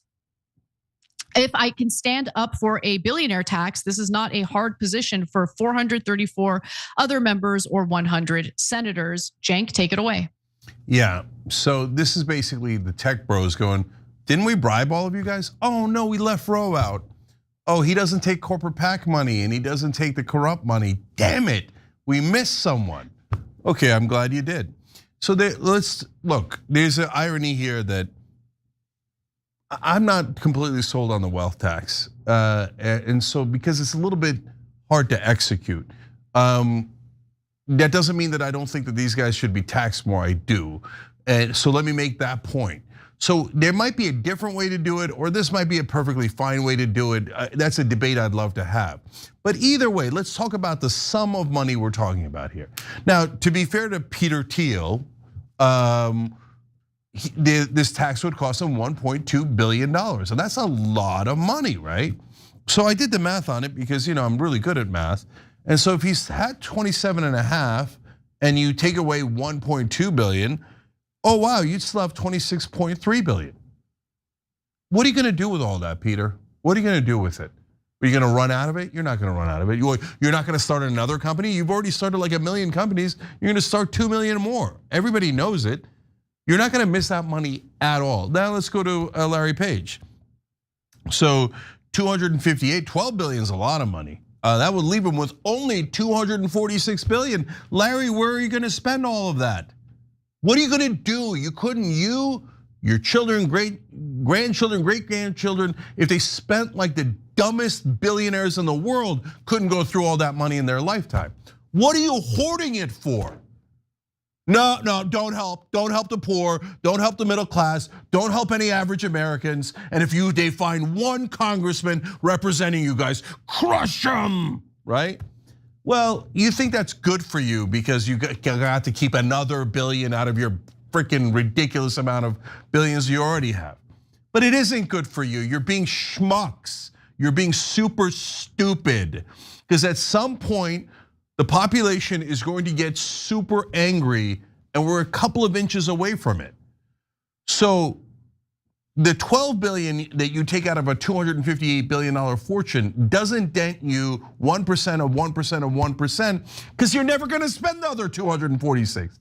On the other hand, the entire American population being in a rage against you could affect all of your money.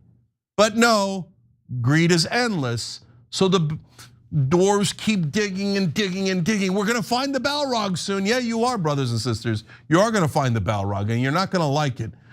So Jason Kalinakis, I know him a tiny bit. You saw him in the video there, the guy who's just because I billionized. And they say, we're gonna move out of California. We don't need no stinking California. How did Jason get so rich?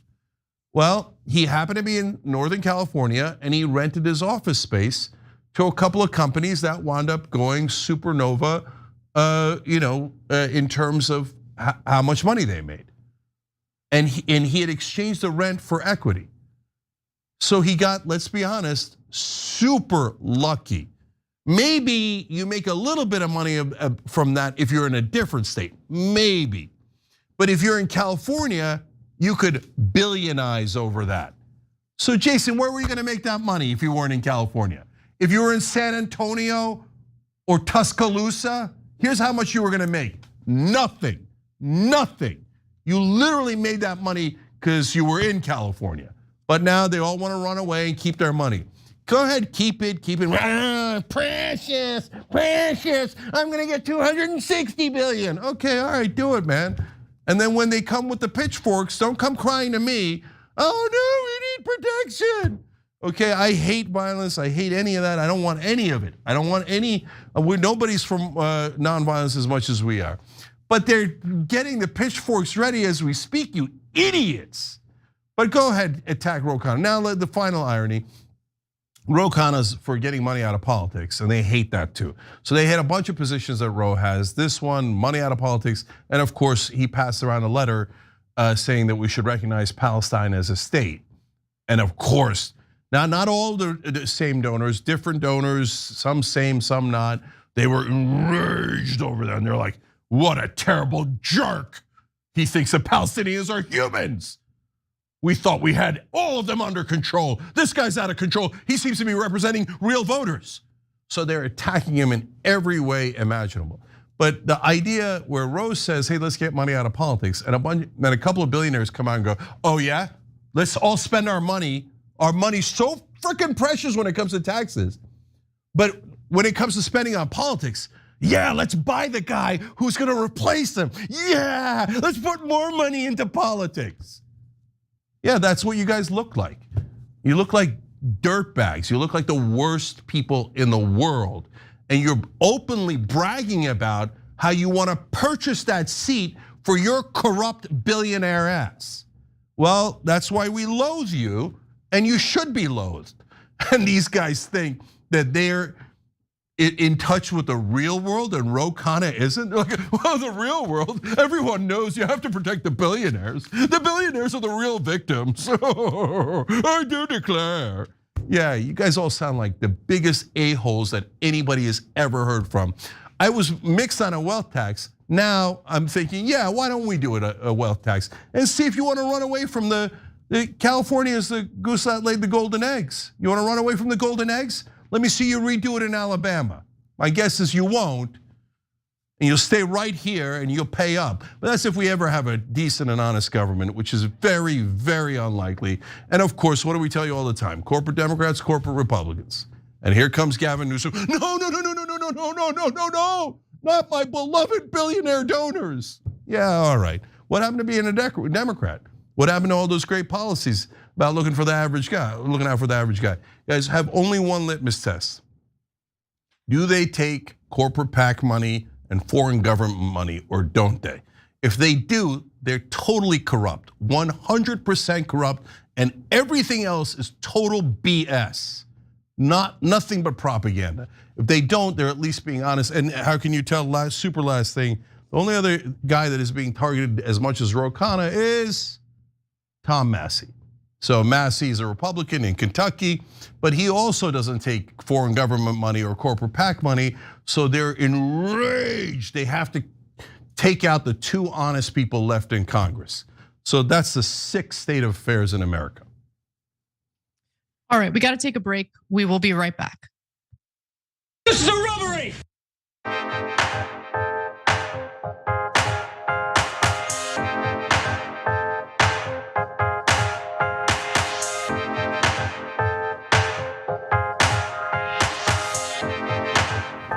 All right, Let's go to Super Chat. History Speaks YT says the rate of fatalities in Gaza and percentage for civilians clearly resembles genocide, not war. About 100,000, 4 to 5% of Gazans in 2 years. That is greater than the percentage of Chinese killed by Imperial Japan in World War II. About 15 to 20 million, or 3 to 4% of 500 million. Yep, yeah, you get it. But no one in Washington gets it. No, if you go and ask, 99 out of 100 a-holes in Washington today will tell you Israel's the victim. They're the worst people on earth. Free Meatballs and Linguini says, whatever happened with the investigation into Huckabee meeting with a convicted Israeli spy? They investigated, right? Nothing happened, of course not. Huckabee probably got his marching orders from the traitor Jonathan Pollard, and so did David Milstein, and they probably did exactly as the traitor ordered them to do because they work for Israel. Jay Chandler 17 says, it's such a slap in the face to taxpaying Americans, Palestinians, Iranians, and everyone who isn't in the 1%. Thank you for your unbiased journalism and standing up for humanity. Education is imperative. Thank you for saying that, we appreciate it. We try to stand up for everyone, and that's why the powerful hate us. Elliot ZP says, why are we surprised that mainstream media regurgitates Israel's talking points? Since 1948, propaganda has been Israel's most essential weapon. Without it, would they exist? No one does propaganda better than the Israelis, and you can go and cry all about all your stupid tropes. So anyways, okay, here's a great way that they could prove that I'm wrong. Get the F out of Gaza and don't ask us for any more money. Then I'm good. They won't do either one of those things. They'll say no. Anyway, Balk says, as a Minnesotan, I would like to say that the fraud is not going unpunished. We're doing a good job of prosecuting these cases, and voting is going to be wild this next election cycle. Now, Balk tends to be more conservative. So he's saying, yeah, I'm in Minnesota and we're prosecuting the guys.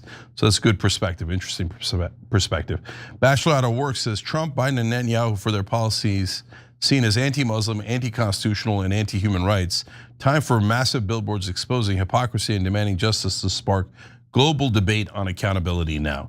No, everybody knows, right? That's not the issue. The issue is you can't get past the establishment media's wall.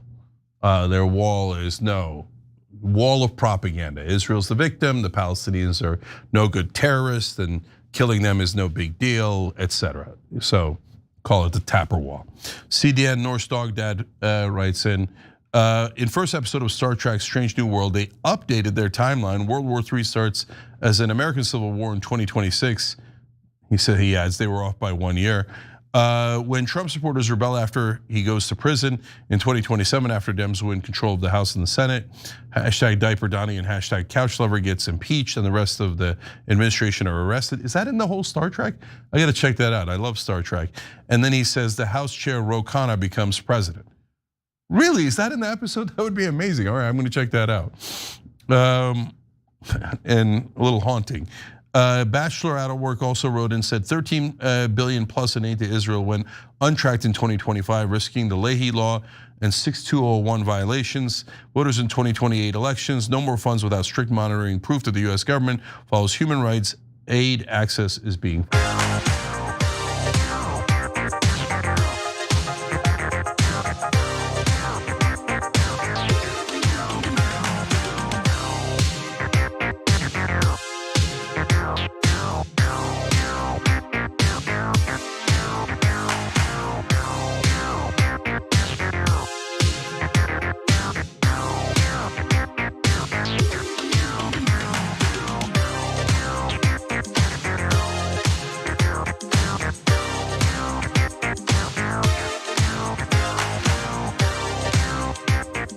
All right, back on TYT, Cenk and Anna with you guys. Time for just a couple comments here, and then we got an amazing story after that. So I'm gonna go to Super Chat. Box wrote in, stealing all the rich's money won't help us, we have fundamental problems. As I told you, he's a little bit more conservative. Brother, it isn't about stealing their money, and taxation is not theft. It's how we get along, how we build roads, bridges, etc. And do you think that they made that money in a free market? In a free market? They make that money in a free market. They made it in a rigged market where they had massive advantage over the rest of us because they captured the government with bribery. But anyway, I hear you. Titan of Olympus 03 says, America, Make It Make Sense 1988 says, it's never a one-time thing, and how has these tax dollars been spent already in California? It's more money for more fraud. Only way this seems remotely fair would be having this tax for everyone at all wealth levels. No. Why should the guy making $40,000 a year pay 5% of his so-called wealth, which is almost nothing anyway, when he could barely afford the rent, and the other guy's hoarding $258 billion that he couldn't spend in 20 lifetimes? So, but anyway, you guys are overall, the one thing we definitely agree on, and what Anna said in that segment is, first, let's stop the robberies, okay? So I'm not in a mood to pay a lot more taxes when I know the government is robbing us. They're robbing us on the federal level through the Pentagon, the oil subsidies, Israel, all those things. At the state level with all this junk where they never do anything they say they're gonna do. So let's stop the robbery first, and then if we have an honest government, then I would tax more. If you guys say no, I mean, let's get the first part done first. Titan of Olympus 03 says, America needs a cultural change. The selfish mentality of only caring for the self is not doing us any favors. I think the mentality of the one for the many and the many for the one is the way to go. I totally agree with that. That's why I'm on the left. Michael Catalano says, they want a port in Somaliland, referring to Israel, so they can totally cut off Iran's access to the Gulf of Aden. They were already trying to sell a port for recognition as a nation, and Israel just bought it. Yeah, of course. And all right, I'll leave it there. Guys, we got to take a quick break here. And then when we come back, really important story.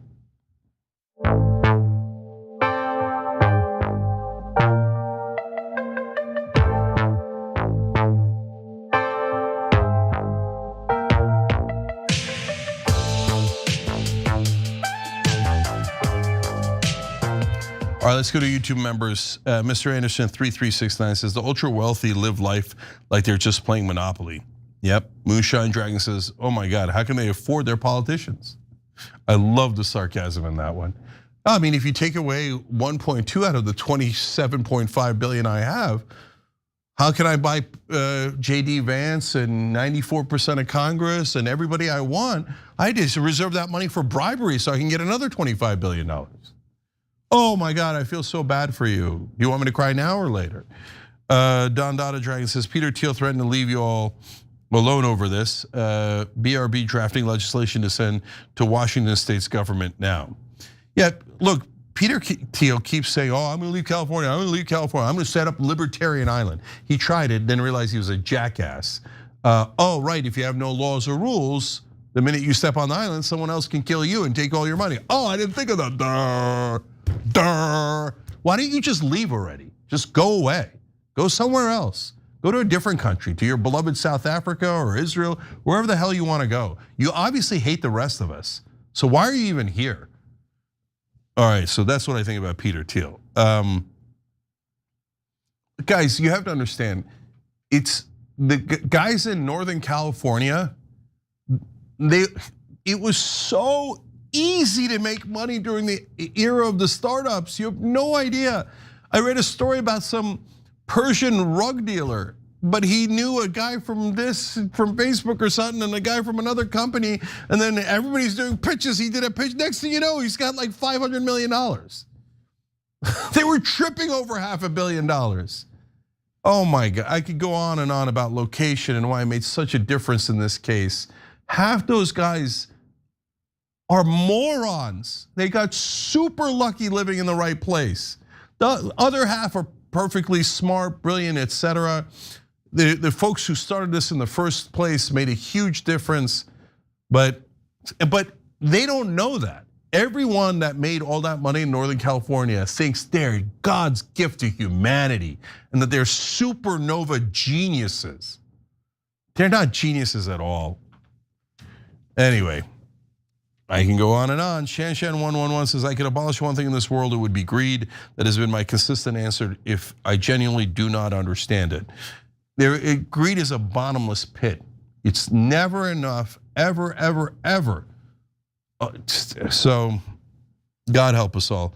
Shelley Chadwick writes in, I'm grateful that Anna and Cenk keep reporting on the Middle East, Netanyahu and Israel's war crimes. I follow Electronic Intifada, Middle East Eye, Al Jazeera, and Palestinian Deep Dive too. Well, I appreciate that you're following them. I appreciate the nice comments about us. And one other person said we talk about it too much.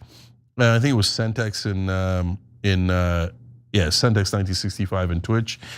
I hear you, brother, but every video goes out to X number of people, and you would be shocked at the number of people who have no idea about Israel's war crimes, no idea how much they've robbed us, no idea how much they've screwed over America again and again and again and again. So, and mainstream media, of course, covers all of that up, does propaganda for Israel. So we try to get it out one video at a time. And as it turns out, we reached a lot of people and we swung a lot of people, and I'm super proud of it. And I hope you can, be okay with it as we go forward. I'm proud of that reporting. We'll be back.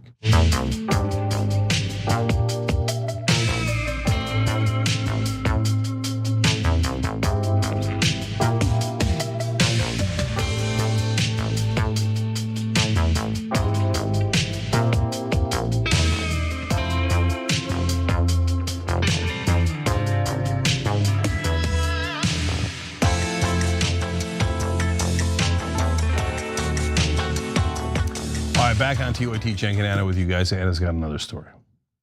All right, let's talk about this. How does the kind of divide in MAGA, which is a relatively new phenomenon? I mean, there was always a little bit there, but I mean, I don't think, if I were to say what the most surprising story was, I would say Marjorie Taylor Greene becomes not just a Trump critic, MTG becomes a lib. I mean, that's what happened this year. She got a little bit out of shape because the president wouldn't support her for a statewide office in Georgia, which she was going to lose if she had gotten into it, by the way. And so she goes off the deep end.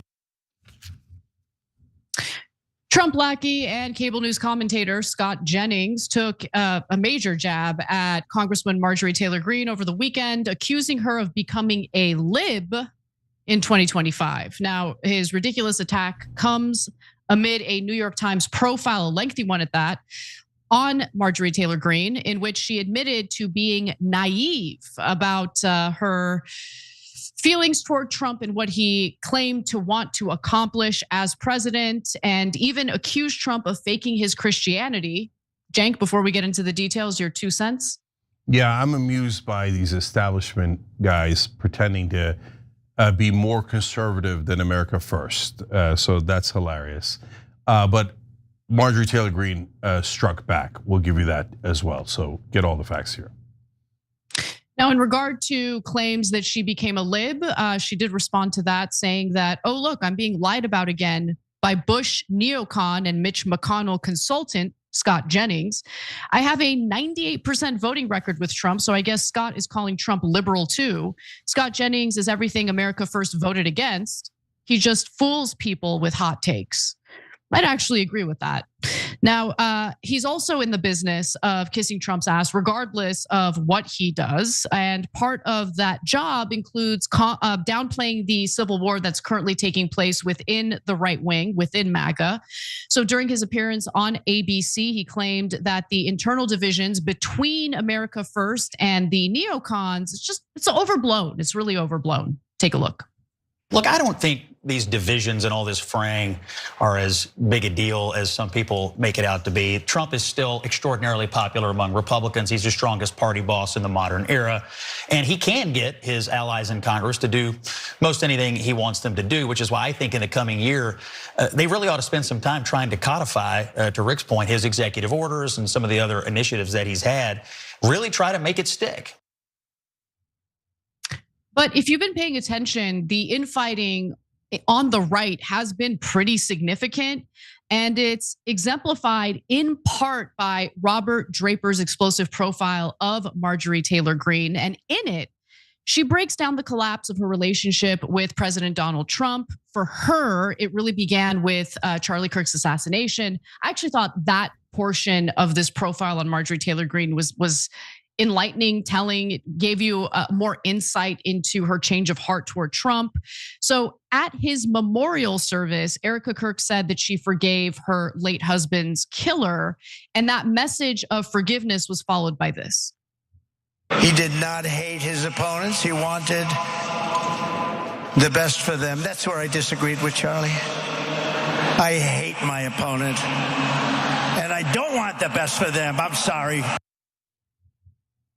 So I was surprised to see a few notable conservatives who really didn't like that statement. And it turns out Marjorie Taylor Greene happens to be one of them. She says, that was absolutely the worst statement, Greene wrote to me in a text message months after the memorial service. And the contrast between Erica Kirk and the president was clarifying, Marjorie Taylor Greene added, quote, it just shows where his heart is. And that's the difference with her having a sincere Christian faith and proves that he does not have any faith. And she also said that the incident made her realize that being one of Trump's most voracious attack dogs wasn't actually aligning with what she wants her values to be. She told a friend, after Charlie died, I realized that I'm part of this toxic culture. I really started looking at my faith. I wanted to be more like Christ. Our side has been trained by Donald Trump to never apologize and to never admit when you're wrong. You just keep pummeling your enemies no matter what. And as a Christian, I don't believe in doing that. I agree with Erica Kirk, who did the hardest thing possible and said it out loud. But their feud eventually came to a head over the Epstein files. I can get to those details in just a minute. Before I do, Cenk, any thoughts? Yeah, one of our members on TYT.com, Nerd Ferguson, made a good point here. They asked Trump his favorite Bible verse, and he said, I kind of like them all. Yeah, that dude ain't a real Christian. So I read that to you for this fight they're having about real Christianity, but also because it affects who's real overall and who isn't. So Scott Jennings, Mark Levin, Ben Shapiro, all these guys will pretend that the establishment wing, the neocon wing, the Israel First wing of the party is the whole party. And guys, if you're a Republican, we feel your pain, because on the left, the same exact thing happens. Some pundits will go on all over mainstream media and they will say, no, there's no difference in the Democratic Party. So, well, whose opinion should we listen to? Only mine. Since there's no real disagreement, you should ignore the other side completely. And besides which, the president is on our side. That's what they said to us during the Biden era. Since the Biden is an establishment figure, he's always right, and he's the leader of the party. And among Democratic voters, he polls at over 80%. So everybody shut back down, and you're not allowed to complain that he hasn't delivered paid family leave, minimum wage, defunding Israel, etc. No, there's gigantic disagreements within both parties. So America First doesn't want to fund Israel anymore. The establishment wants to fund them endlessly. That's a giant disagreement. But the Scott Jennings of the world go, no, there is no disagreement. We're right, we're gonna give Israel everything, and the rest of you shut up. And that might, unfortunately, that's worked way too well on the left, but it doesn't work as well on the right. And you should be proud of that. So no, America First doesn't believe people like Scott Jennings.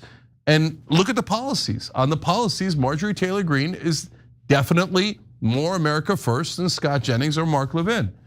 But they want to ignore all that, and they just want to use mainstream media to bully everyone into compliance. I don't think it's going to work.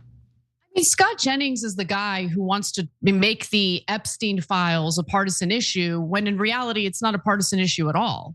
And Scott Jennings also happens to be the guy who's like obsessively supportive of Israel, regardless of what Israel is up to. He has nothing to say about Epstein's ties with Israel, Epstein's various strategic maneuvering with the strategic maneuvering he did with Israel, even dating back to like the literal Contras that were funded by the Reagan administration. I mean, it's insane. Like, he just thinks everything's a partisan issue. Republicans good, Democrats bad. When in reality, both sides pretty bad. Both sides implicated in the Epstein files. So he's nothing more than a pathetic partisan shill, and a smug one at that. But I want to reset to talk a little bit about what Marjorie Taylor Greene had to say about, what actually led to the demise of her relationship with Epstein. So In an explosive profile in the New York Times about Marjorie Taylor Greene, she kind of uncovers why she and Donald Trump had the falling out that they've had. And it's a pretty vicious one at that. She says that things really came to a head after the pressure to release the Epstein files came between herself and Donald Trump. Greene says that it was Epstein. Epstein was everything. So that's what she says in this interview with the New York Times. And that Trump was livid that she held a press conference with some of Epstein's victims and that she threatened to expose some of the other men who were alleged to have abused these girls. So when she urged Trump to invite some of Epstein's female victims to the Oval Office, she says, he angrily informed her that they had done nothing to merit the honor. I mean, the guy who can't stop himself from holding endless press conferences with literal war criminal Benjamin Netanyahu thinks that Epstein's victims didn't do anything to earn a visit to the Oval Office. Got it. Okay. It would be the last conversation Greene and Trump would ever have. Now, he dubbed her Marjorie Traitor Greene, as we all know. And a day later, she actually received a death threat against her college-aged son, with Trump's new nickname for her in the email subject line. Greene promptly texted that information to the president. According to a source familiar with the exchange, his long reply made no mention of her son. Instead, Trump insulted her in personal terms when she replied that children should remain off limits from their disagreements. Trump responded that she only had herself to blame because he's an unbearable prick and you should expect him to have a pathetic response like that. Finally, Greene was very upfront about her own shortcomings during this interview with Robert Draper in the New York Times. He asked her, was there ever a point before 2025 where you thought, you know what, Trump acts like a man of the people and he talks about the forgotten men and women of this country, but I'm not so sure. She says, I was just so naive and outside of politics, Greene said with a wince of a smile, that it was easy for me to naively believe. And I relate to that. I definitely, when I was 100% partisan brained, I was naive enough to think that the Democratic Party would somehow be better than the Republicans on the big issues that matter the most, right? Issues of war, issues of the economy, issues related to Israel, for example. But tens of thousands of innocent people were slaughtered under Biden's watch, and there were never any brakes on that car. So I feel her when she says that. Cenk, what about you? Yeah, so there's a ton of things that we disagree with Marjorie Taylor Greene on, and now a couple of things we agree on, and I'm glad to have the agreement. But that's not the point. The point is who's being honest with you and who isn't. So I'd rather have an honest person in politics or media that I disagree with more than a dishonest actor, because that dishonest actor who's pretending to agree with me isn't going to do anything they said anyway, right? So that's not to say that, I prefer Marjorie Taylor Greene to a Democrat. I prefer Marjorie Taylor Greene to the other corrupt Republicans who've been screwing us over our entire lifetimes. But what's happening with Marjorie Taylor Greene is really important, not because she's become any less right-wing. I think she's still way more right-wing than Scott Jennings or Mark Levin, et cetera, right? So I think that she's beginning to realize, our own side lies to us, and they don't actually represent our positions. So who represents the right-wing positions more on Epstein files? Marjorie Taylor Greene and Tom Massey, who say release them, and we've always wanted them released, or Donald Trump, who says, nobody did anything wrong. His Justice Department says there were no one else that they would prosecute. They didn't want to release the files. He called it a hoax, et cetera. Well, it's not a question. There's no question about Marjorie Taylor Greene and Massey definitely represent the right-wing position. But the media just goes, no. Levin says move on. He just said it the other day to Mike Johnson. Nobody wants to hear these Epstein files. We need to move on for Israel. I mean, I didn't mean that. He didn't say for Israel, to be fair, right? And mainstream media goes, absolutely. All the right wingers, the real America First right-wing position is give Israel $100 billion. Don't ask any questions about Epstein, on and on. They just lie right to your face. So the fact that it's not just her, so many voters on the right wing realize, oh, our politicians are also dirtbags. Thank you. And so, my God, if I can get more Democratic voters to realize our politicians that take corporate PAC money on the Democratic side are also dirtbags. Anna's right. Did they do anything about Israel? Nothing. They gave Israel even more money. Biden did that. He's like, congratulations on the genocide. Here's 20 billion more for your genocide. But I can go on and on. Did they do anything about the Pentagon's bloated budget? No, the Democrats didn't do anything about it. They don't do, all those corporate politicians never do anything about anything. And the job of people like Scott Jennings, who are pundits in mainstream media, is to lie to you en masse to get you to bow your head, not to the Republican Party or the Democratic Party, but to the uniparty that is pro-corporate, pro-donor, pro-foreign governments. So lastly, we're talking about coming to the White House, that the Epstein victims didn't deserve it. You know who came to the White House recently and many, many, many times? Miriam Adelson.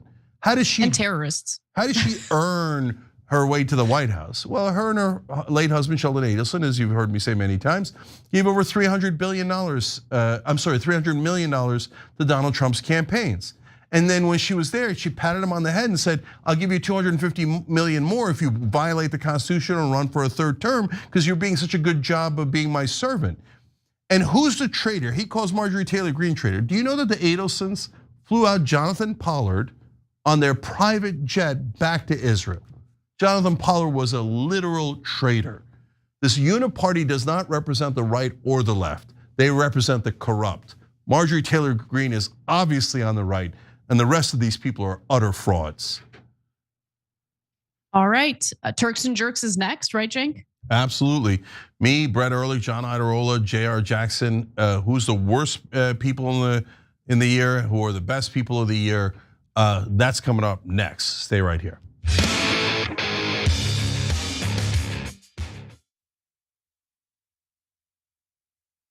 Indisputable is still the fastest growing news show in America compared to CNN, Fox News, and 30 other networks. We tell the truth on Indisputable because the truth is indisputable. We go places that other news media outlets refuse to go. When there were human rights abuses happening at the Victorville prison, guards and members of the community contacted us. You, through your investigative reporting, unearthed very troubling allegations about specific forms of abuse and discrimination in the federal prison system. It really doesn't take much to be a trusted voice. All it takes is to be fearless, report on matters, be an advocate. I called it the bullpen intentionally because it's a place of preparation. We present individuals who may have an opposing view, so we debate. Sometimes we interview individuals because their stories deserve to be heard. A survivor of significant police misconduct and his attorney. We covered this story earlier and to remind you of the horror of one man being shot at damn near 100 times by the police. We take time on this show to showcase the temper tantrums of Karens in the wild. We do this not because we want to see people's emotional outbursts in public, but because these incidents are emblematic of a bigger societal issue taking place across the nation, and it has to be checked. My friend, my big homie, attorney at law, Benjamin Crump. I just want to thank you, man. Educated, articulate brothers like yourself speak truth to power. It makes a great difference in changing the landscape in America. So listen, no matter what you do, don't allow the politics of ideology to evaporate the soul that still exists inside of you. They don't stop, I don't stop. Racism won't stop, I won't stop. Systemic bias won't stop, I won't stop. People still need health care, so I won't stop. People still need criminal justice systems reform, so I won't stop. You won't stop either.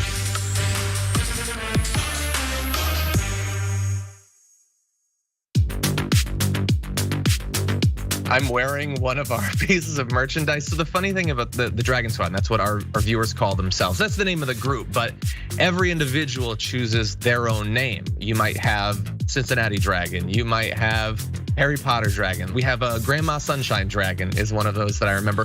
These are people that like to have an element of themselves, their lives, what's significant to them reflected as a part of the community. But the concept of the Dragon Squad is just something I threw away as a joke. I was mocking the Proud Boys, these like right-wing groups that come up with a name for themselves that they think is cool, but it's actually really lame. And I thought, off the top of my head, I can come up with something that's still kind of lame, but much cooler. And so I threw out Dragon Squad and I just moved on with my life. But everybody liked it, and so they kept it going, and so we've embraced it. And I think again, this was during the period of the pandemic. I think it was sort of nice to have a renewed sense of community, a feeling that you're a part of something when everything seems so chaotic. And as a result of that, we've got independent artists online streaming, making beautiful digital art of dragons. We've got, we've released a number of pieces of merchandise that people love sending us photos of them. And then, by the way, for me personally, people send me, like you can probably see in the background, like a knitted dragon someone sent me. There's a dragon book they sent me, dragon board games they send me. People have done like custom ironworks, making dragon bottle openers. Like the fans are super invested in diamond art and things like that. And so it's great that they send this stuff. Sometime we're gonna have to set up a wall of all of it. But yeah, it's definitely brought the community a lot closer together. The fact that we were no longer in this big studio, I felt a lot more personally attached to people. It felt very immediate. And I know that I personally needed the connection.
Welcome to Turks and Jerks 2025. And we don't just mean the people on this panel.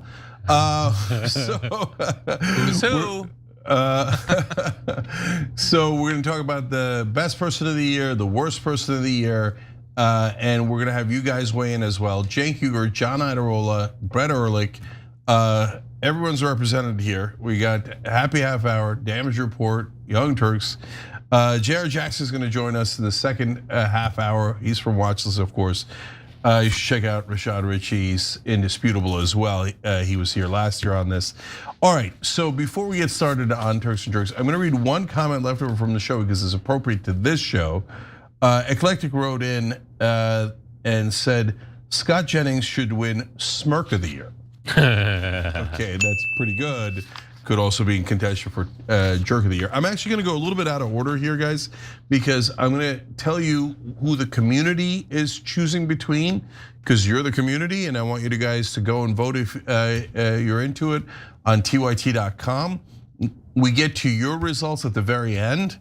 So candidates for Turk of the Year from the community are Zoran Mamdani, Rokana, Tom Massey. We have a Republican in Turk of the Year, and Miss Rachel. Okay, did any of us pick them? Well, we're gonna find out in a little bit.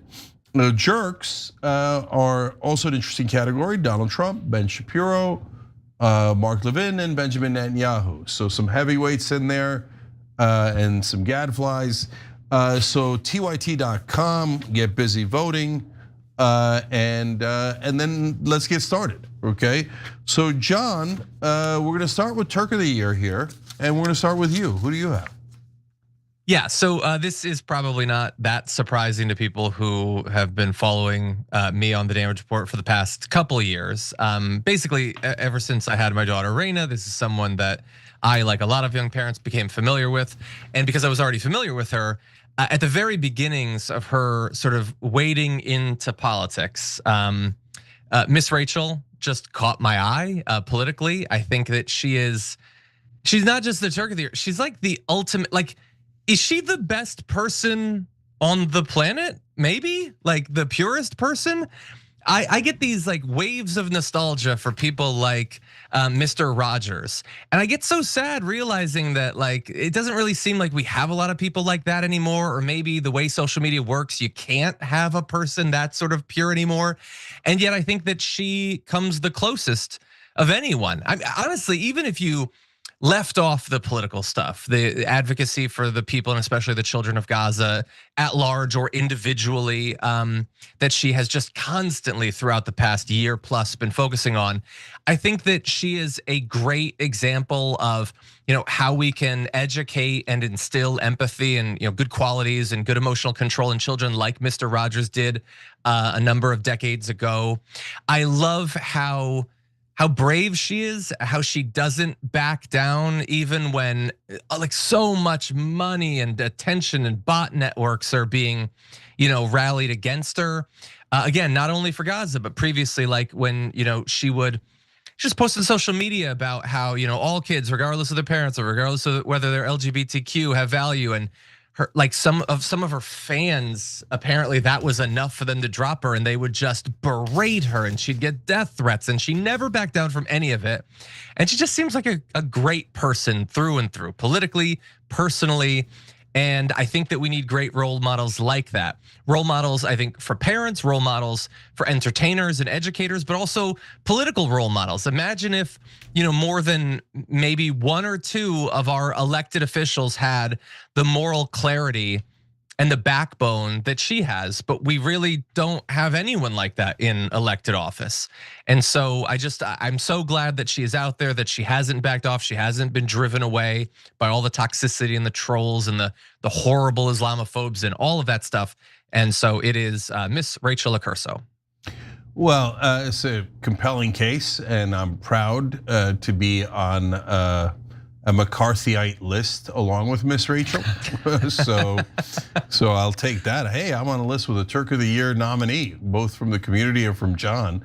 So that's awesome. Look, I'll do my Turk of the Year next. When Jayar joins us in the next segment, he'll chip in as well. So lots of great candidates, and that doesn't often happen in a year. We usually struggle to find some, but you guys are right. Ro Khanna is a great pick, and Zohran Mamdani certainly should be considered. But I went with what I usually do, which is more unsung heroes. And so my Turk of the Year officially is all the Palestinian journalists that have been murdered in Gaza. Over 253 killed. But along with them, I'm also putting 3 Americans on there. Trey Yingst, believe it or not, from Fox News, Jeremy Diamond from CNN, and Robert Greenwald from Brave New Films. So Brave New Films did Gaza Under Fire, Gaza Journalists Under Fire, highlighting the several hundred journalists that have been killed in Gaza. Wonderful, brave work showing the destruction there and the attack against news and information itself. And you see me criticize establishment media, I don't know, hundreds of times, maybe thousands of times a year, right? But we can't wait to give credit where credit is due. And so I'm giving credit to Jeremy Diamond and Trey Yingst because they earned it. When they were on the ground, they would show what the reality was. And they didn't do propaganda, they did real news. They showed, the tunnel doesn't lead to the hospital. It's actually, quite a distance away. Trey Yingst, when he won his journalism award, stuck up for the Palestinian journalists that have been killed. And I can go on and on about their great reporting. But most of all, to the brave journalists that risked their lives And sometimes, people here in America would point out, and Barry Weiss is accused of doing this. So there's a Palestinian journalist, and then next thing you know, Israel would drop a bomb on them and kill them, and oftentimes their family members. So to do reporting in the most brutal, genocide on the planet, knowing that journalists are being targeted, that is act of extraordinary courage. And by the way, 253 journalists murdered is more than all the conflicts in the world combined. So I'll give you just two more stats here to give you a sense of the devastation and give one more piece of credit. Latest total number of aid workers killed in Gaza is over, number of fatalities is 70,945 at least. And that doesn't include all the people under the rubble, but number of aid workers killed is 3,200 plus as well. Also more than any other conflict, more than all the other conflicts combined. But the IDF just accidentally murdered 3,200 aid workers, accidentally murdered 253 journalists, including Shireen Abu Akleh. That was before October 7th. She was the most famous Palestinian American journalist, and maybe the most famous journalist in the Middle East. And an IDF sniper shot her in the neck and assassinated her. So this is among the journalists that are murdered by Israel quite regularly. But ironic last shout out is to Israeli press, oftentimes doing way better work than the American press. And Plus 972 magazine in particular, they broke a number of super important stories, including Where's Daddy program that Israel was running, where we found out they were picking people to kill based off of an AI program. That kind of surveillance state is coming to your neck of the woods soon. And they waited till they went home so that their entire family would be murdered along with them. But Plus 972 also broke this story. Just give you one quote from it. Data from an internal Israeli intelligence database indicates that at least 83% of Palestinians killed in Israel's onslaught on Gaza were civilians. Worst civilian death ratio of any terrorist group in the world.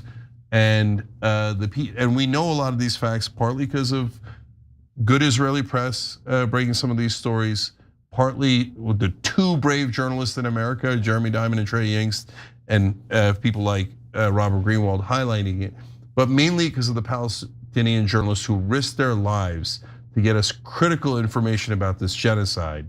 And unfortunately for a lot of them, their lives were taken. And for me, easy Turk of the Year. All right, Brett. Listen, John and Cenk chose some really great people, but they're wrong as all get out. My choice for Turk of the Year is clearly the best.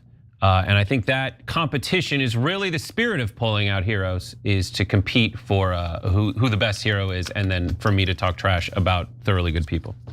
All right, so here are my, it's a special, it's a year-end special. All right, so my Turk of the Year, I also was trying to go for the unsung heroes. I was trying to think out of the box. And so I thought that for me, the Turk of the Year is all the people who had the opportunity and took the opportunity to film ICE officers behaving badly. All those citizen journalists out there who, it's terrifying to be in a scenario where you're seeing masked men grab people and throw them in cars in your very own community. Or if you work at a courthouse or you're at a courthouse, to see them abduct someone in a courthouse. But these folks, while they could have been scared, they did the noble thing and they pulled out their phones. As the surveillance state is surveilling us, they surveilled it back. And so we were able to, they were able to shine a light on a lot of the injustices that I think the president thought he could get away with. So in New York courthouse, 26 Federal Plaza Federal Building in Lower Manhattan, a woman and her young daughter desperately tried to cling to her husband. And as they got tackled, that's the actual video right there. And that guy was relieved of his duties due to investigation. Kat Abu Ghazaleh was thrown to the ground. This is a 19-year-old American citizen who was documenting what was happening in Walgreens and was chased out of the Walgreens. This is a video of a police officer breaking into a woman's bathroom, or an ICE agent breaking into a woman's bathroom and telling her to pull her pants up And she had to come out. I don't know about you, but when something scary like that happens to me, the last thing I can do is get off the toilet. But like, yeah, there's a lot. These masked men are drunk with the power, and they are trying to take people who in many situations were like at the courthouse, trying to do what the government asked them to do. And many of these, the sneaky actions taken by the federal government was to just go there, that's where they're gonna be. While the president out of one side of his mouth is saying, we're gonna get the killers, the murderers. Instead, they went to Home Depot and they found people who were like trying to build a deck.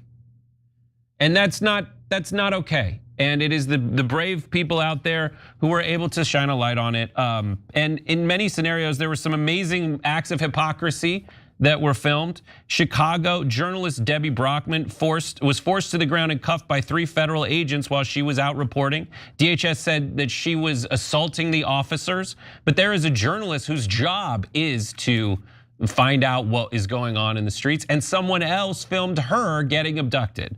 And she was, while they said she assaulted the officers, she was released without charge later.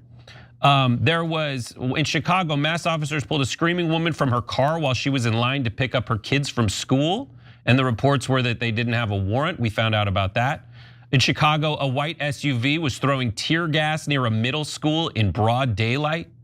And then, ironically, this is amazing. At Cato, New York workplace, ICE goons were caught, as I showed earlier, busting into a women's bathroom. Another in Chicago, as Trump has cited drunk driving immigrants as one of the main reasons for him to crack down on immigration. There was a video we saw. What was hilarious is this is body cam footage. So in some scenarios, the folks who are filming ICE agents doing wrong are the police officers themselves. Normal stadies or folks that are just patrolling the streets, local police and law enforcement caught an ICE agent who was drunk driving and himself plowed into a shrub and then pretended there was nothing wrong with that. But my favorite clip of all this year was something very similar when a police officer's body camera caught an ICE agent trying to get out from get away with a drunk driving charge by citing his job with Department of Homeland Security. Take a look. The guy in the white shirt. That's the colonel. Colonel, don't me. Okay, well, I'm federal. Okay. Call my supervisor. Okay. Do you want to do the exercises or no? I'll do it. Are you Haitian? That's nothing to do with my race, bud. My question was, are you Haitian? It doesn't matter. It doesn't matter where he's from. Okay. If you're a cop, whatever. Yeah, I'm fucking law enforcement. Okay, dude. Stand up. Stand up. Come on. Stand up. Put your feet in that. No. Man, don't be a kid. Come on. Stop. Where are my kids? Stand up. God damn you guys. But like seeing that stuff is what's so important. Many of us can talk about it, but to actually see what happens in broad daylight, that guy so ironically yelling, "Where are my kids?" when his job is to separate parents from kids, to abduct them on the street, separate them. They get a woman while she's trying to pick up her kid from school. And it's really, only when we see it does it really crystallize. And when it goes viral is the only way we can counter what essentially they're trying to do to us, we do right back to them. And I think that's my Turk of the Year, people who caught ICE agents behaving badly. Well, I'll give you a little tease of when Jayar gets here, he's also gonna pick reporters, but on a different topic. So apparently, I mean, for a show and a network that criticizes establishment media 24/7, it's ironic that 3 out of the 4 of us. And Miss Rachel's not a reporter, but she's also on air. I mean, your guys aren't reporters, Brett, but they kind of are, right? Yeah. And so we all in some ways picked folks reporting on the evil doing of others.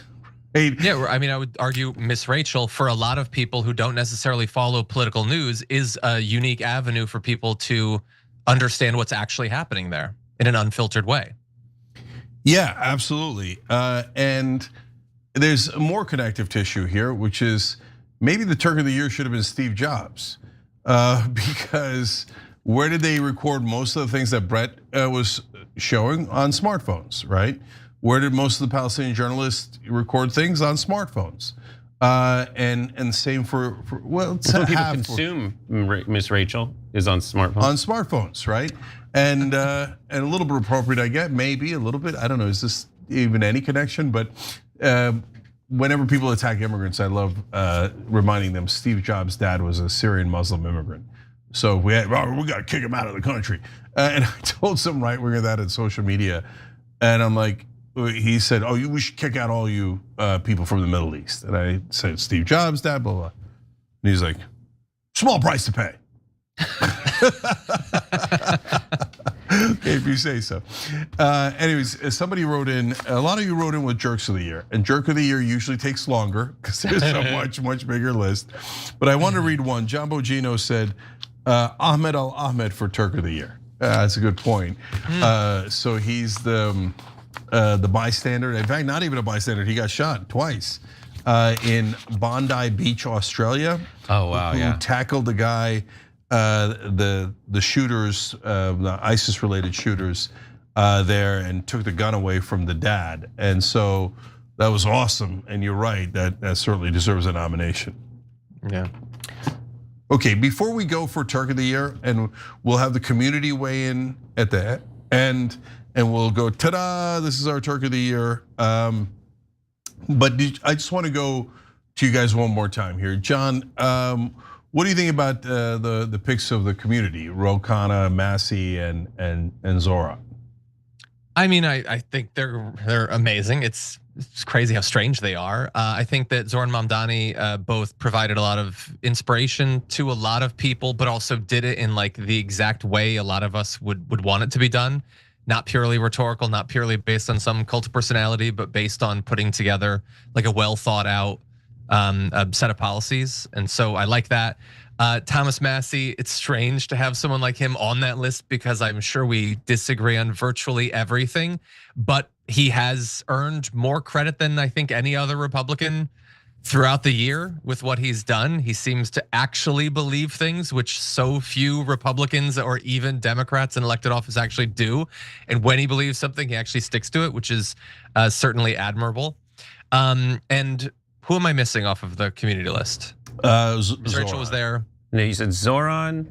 I mentioned Zoran. I mentioned Thomas. Ro and Miss Rachel. Yeah, no, obviously we love Ro Khanna. I was just talking about him today, about him, going toe to toe with Ted Cruz over the new proposed tax in California. I love Ro because he actually shows up to defend what he believes. He doesn't hide. Like he shows up even for interviews where people might disagree with him. I definitely like that.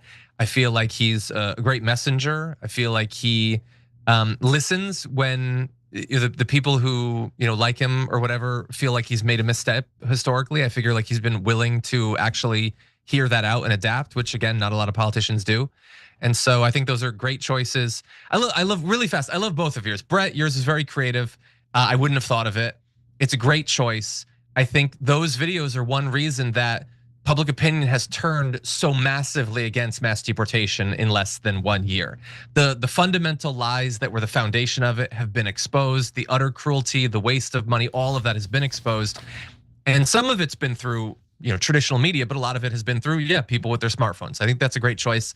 And then Cenk, on yours, it is just it will never stop being amazing to me that we live in a world where there's like in our country, there's like 50 million people that are like, Elon Musk is like the best guy. He's a warrior, free speech warrior.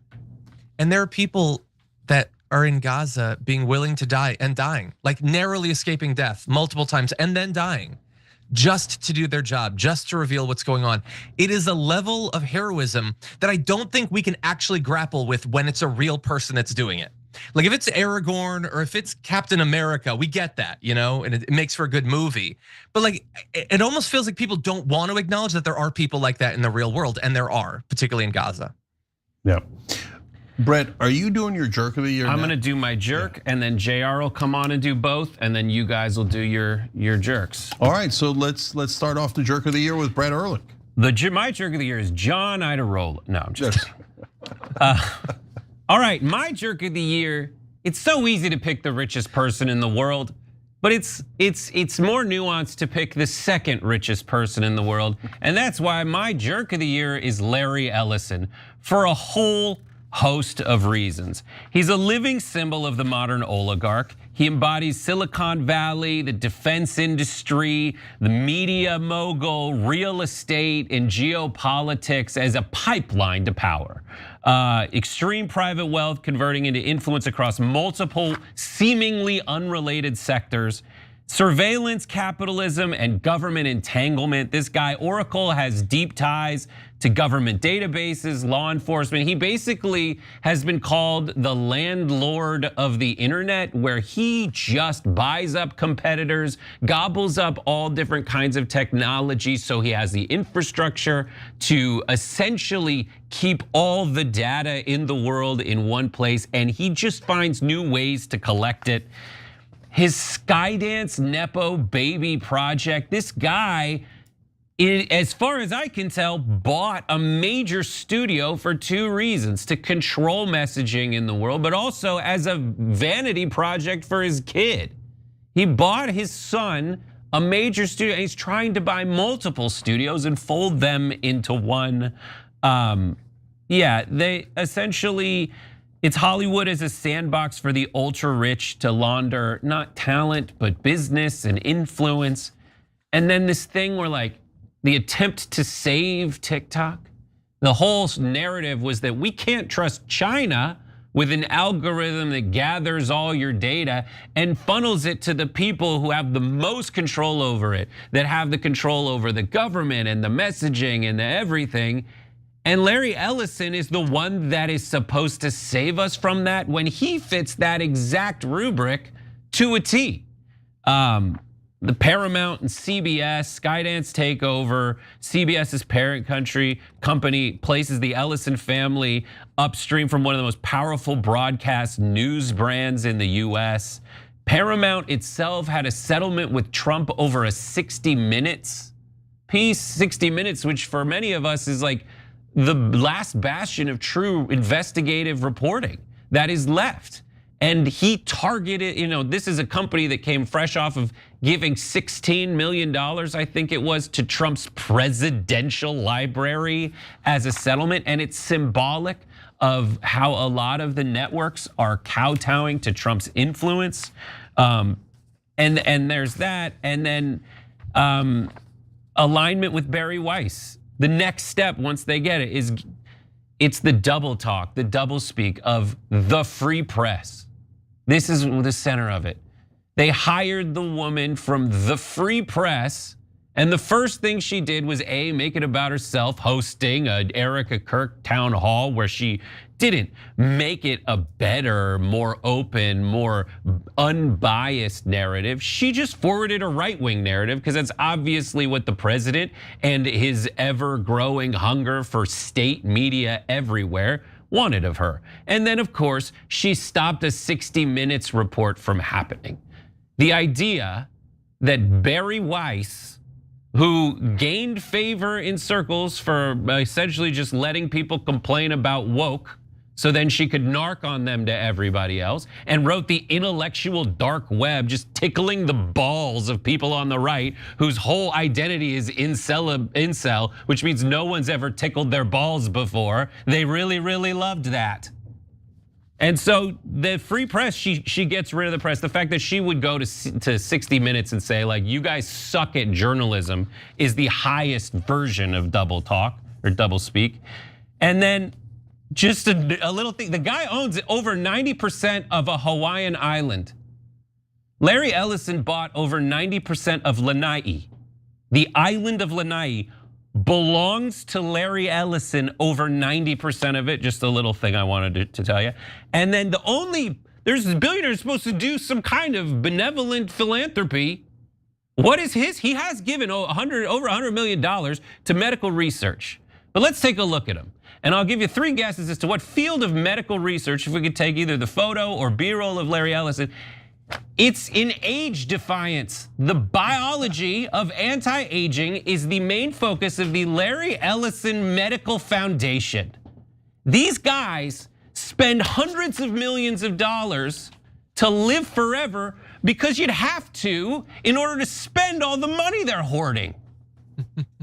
Larry Ellison isn't just a bad in a personal morality sense. He's dangerous as an archetype. The convergence of wealth, data, media, land ownership, and political proximity in a single unelected individual who will never meaningfully face consequences. And I found out a friend of mine is close with his brother or his son on Facebook. How dare you, Trevor? Okay, excellent pick. He did do one more piece of charity you should know about. Larry Ellison gave $16 million to the IDF in the middle of the genocide as charity. So a swell guy he is. And I like what Brett said about Barry Weiss. Takes the report about Trump off of 60 Minutes. Now all of a sudden it's not as free press. Just adding a couple of words in front, that's all. And I felt bad about buying my daughter both UGG boots and a Labubu keychain. I mean, Larry Ellison's like, hold my keg. Yeah, okay, geez. David, you get Paramount, Warner Brothers, TikTok, CNN, CBS, everything you want. I mean, that guy broke every record for Nepo Baby. So I guess congrats to David Ellison on that record. But yes, Larry Ellison, great jerk of the year. We'll find out the rest of the jerks of the year when we come back. And remember, Brett is doing double duty today, so make sure you're checking him out on ABC, the year 2025. So that's going to be on Disney Plus and Hulu. So you can check out Brett there as well. All right? Thank you. All right, absolutely. Good to see you, brother. When we come back, Jayar Jackson joins us, and I read more of your comments on Turk and Jerk of the Year as well. We'll be right back.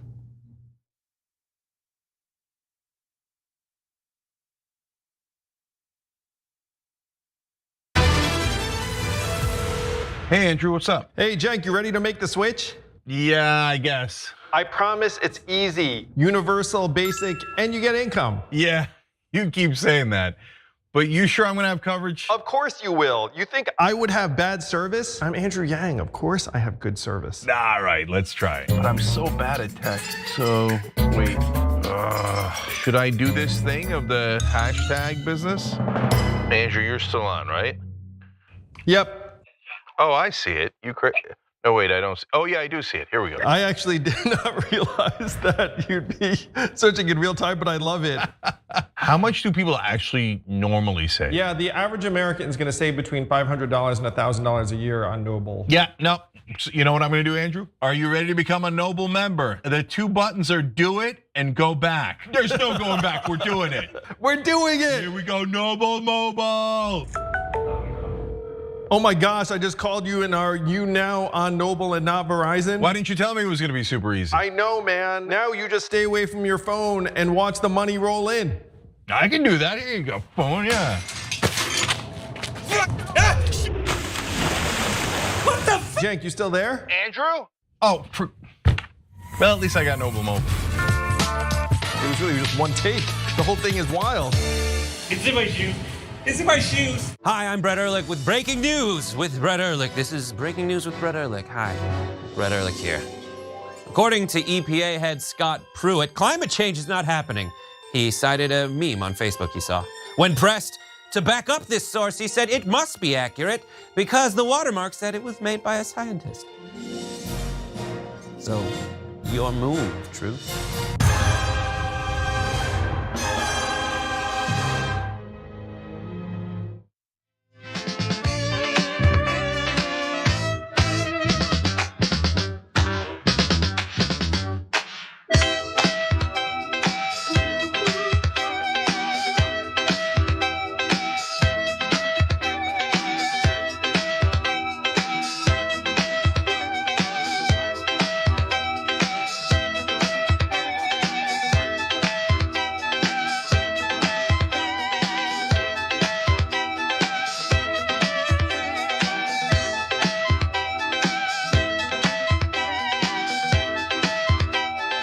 All right, back on Turks and Jerks special at the end of 2025 here. Cenk, Iadarola, Jayar Jackson joins us.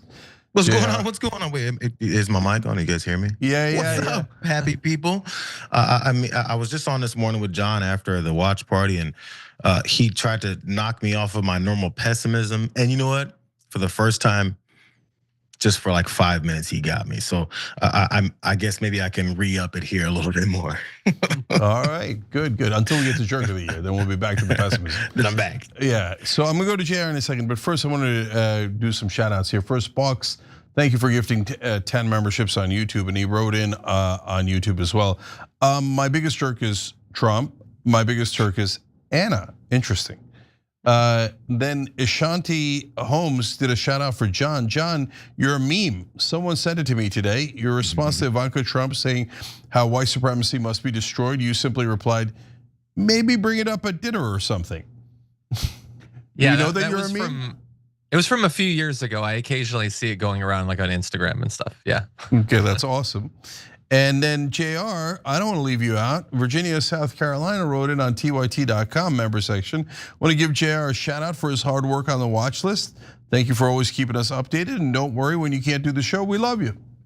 Well, what do you know? Yeah, it's every once in a while. I mean, I like to be the morning show since I'm loud and get up way too early anyway. I mean, I'll just slide right back into the spot. It's fun times. All right, everybody check out JR on watch list. All right, JR, who's your Turk of the Year?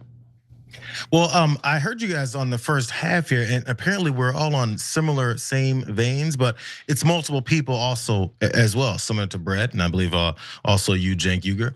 But we've got reporters that are doing, I think, some of the work that will require us to avoid the normalcy of this fascist administration that continues to want to use their pillars of beating down the press. One of them specifically is Rachel Scott. So multiple press members in the United States specifically, they have to face off directly with Donald J. Trump. And he calls all of them any kinds of different names. Now we've seen some of the ones, specifically one of the main ones was when he was on Air Force One, yelled at one particular woman and called her piggy. That was Catherine Lucy, a Bloomberg reporter. He went after Rachel Scott, as I mentioned, but I wanted to bring up Rachel Scott first because, as you guys all know, she's a USC alum, so you know, best damn school in the world. And then also Caitlin Collins over from CNN, also their main White House correspondent there. Mary Bruce, ABC News's chief White House correspondent as well. They've all been called names like obnoxious. That was Rachel Scott. Stupid and nasty, Caitlin Collins. Mary Bruce, apparently it's not the question that she asked specifically about the Epstein files and whether or not he's gonna be releasing more information or what he's hiding and covering something else up and why his stories just don't make any sense. But he doesn't like, it wasn't the question that bugged him. What bugged him was actually her tone and her attitude, which I guess is a problem when you're lying all the time. Also a standard, and I haven't seen her in too many battles directly with Donald Trump this year, but Yamiche Alcindor, she's a longtime op to Donald Trump. I mean, by asking normal questions like, so why is it you're breaking the law today? You know, simple things like that. But this is, I think, where it breaks down to why it's so important. If you have this suppression of the press, suppression of the media directly with reporters that have direct access to you, the normalcy that comes with that is we don't think it's normal for folks to ask questions. We don't think that it's American for us to have a press that actually digs into details about what is that you've said, what is that you've done, and then ask you later whether or not those things match up. We've seen that energy sweep across this entire administration. Also to Caroline Levitt, the way she berates reporters in the press briefing room, like, you know, every day. And every time she's caught in a lie, it turns into switching over whether or not you're gonna answer that question and then goes into personal attacks. I mean, it's kind of the standard for this administration. So I just wanted to give like that big head nod to the folks who, even when it seems like they're being quiet or shutting down and allowing this guy to bully and bulldoze his way through these press conferences and all these, at least they're still willing to come back and answer those questions, ask those questions yet again, despite all of the potential pressure that's put on them. Because another aspect of this is to pressure their bosses, the owners of these national big media corporations, to shut them down and keep them from those areas of access, only because they don't want anyone to really know what they're doing, despite the fact they've called themselves the most transparent administration in history. We've seen the way that worked with the Pentagon over at the Department of War, Pete Hegseth shutting down completely anybody that's gonna ask any questions about what they find is probably the most important aspect of things they want to cover up. That is their switch over from all of this fascism from policy to then their violent approaches and bloodthirst for international conflicts. It's the type of thing that they don't want us to know about. That is until they've already done it. Yeah, so for a network that criticizes the media a lot, we picked a lot of reporters here. You know why? Fairest network in America. That's why. So we love to give credit where credit is due, and if you're doing a great job of reporting, oh my God, we love it. We want great journalism. We don't want less journalism, we want more journalism. All right, so let me do a couple of folks from the community. Then I'm going to go back to Jayar for Jerk of the Year.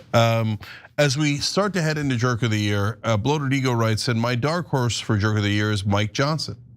So good dark horse on that one. Jedi 6 says Barry Weiss for Jerk of the Year. That's before Brad Erlich even suggested her. And then Nerd Ferguson says, my Jerk of the Year is AI. Oh, interesting. That might be a very hot contender next year, costing jobs, making people believe falsehoods, ruining social media videos. And I'll save Turk of the Year for, no, you know what, I'll read their Turk of the Year too. Turk of the Year is Epstein victims for speaking out, going out in public, living their nightmare over and over every day. Another excellent point. All right, so Jayar, let's transition over to your Jerk of the Year. Oh man, you guys get me nice and comfortable again now, where I want to be.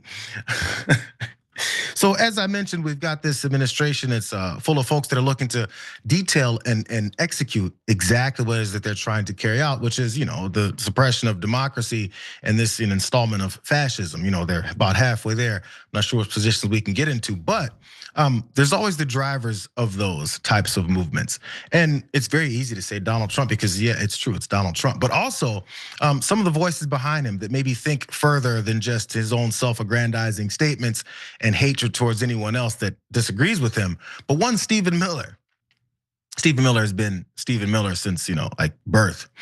There's that old clip that I'm sure many people have seen of him on a bus with this xenophobic hatred that he's talking and spewing every chance that he gets. But he kind of goes down the list of everything that embodies a true fascist. The person who's behind the scenes, but every once in a while pops his head up and then gets upset about anyone saying anything that he just doesn't like. So Stephen Miller, there's many aspects. I looked them all up. There's multiple aspects of what really characterizes fascism. So there's that nationalism. Steve Miller definitely embodies that. He has this cult following for the dear leader, even though he's many times the one that's helping push those levers for it.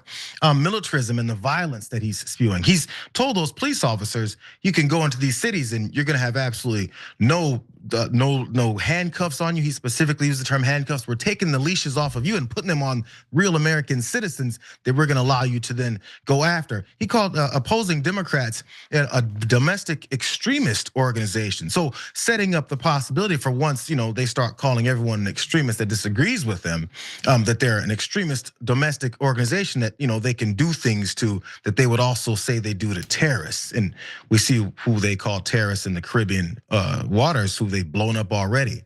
He's just a bloodthirsty, hateful person. And goes down every aspect of these things. Let me give you a few more. He also wants to control the media and the truth. Of course, when he goes on CNN, there was one very specific time that stood out to me.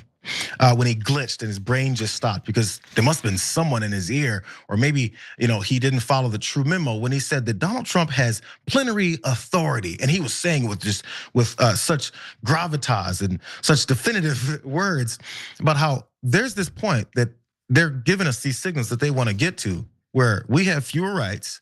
They control what we say, they control what we think. They monitor us and they watch us and then tell us what is that we will do with all this anger. And if you want to get along and get by in this country, you just go along with whatever it is that they tell you to do.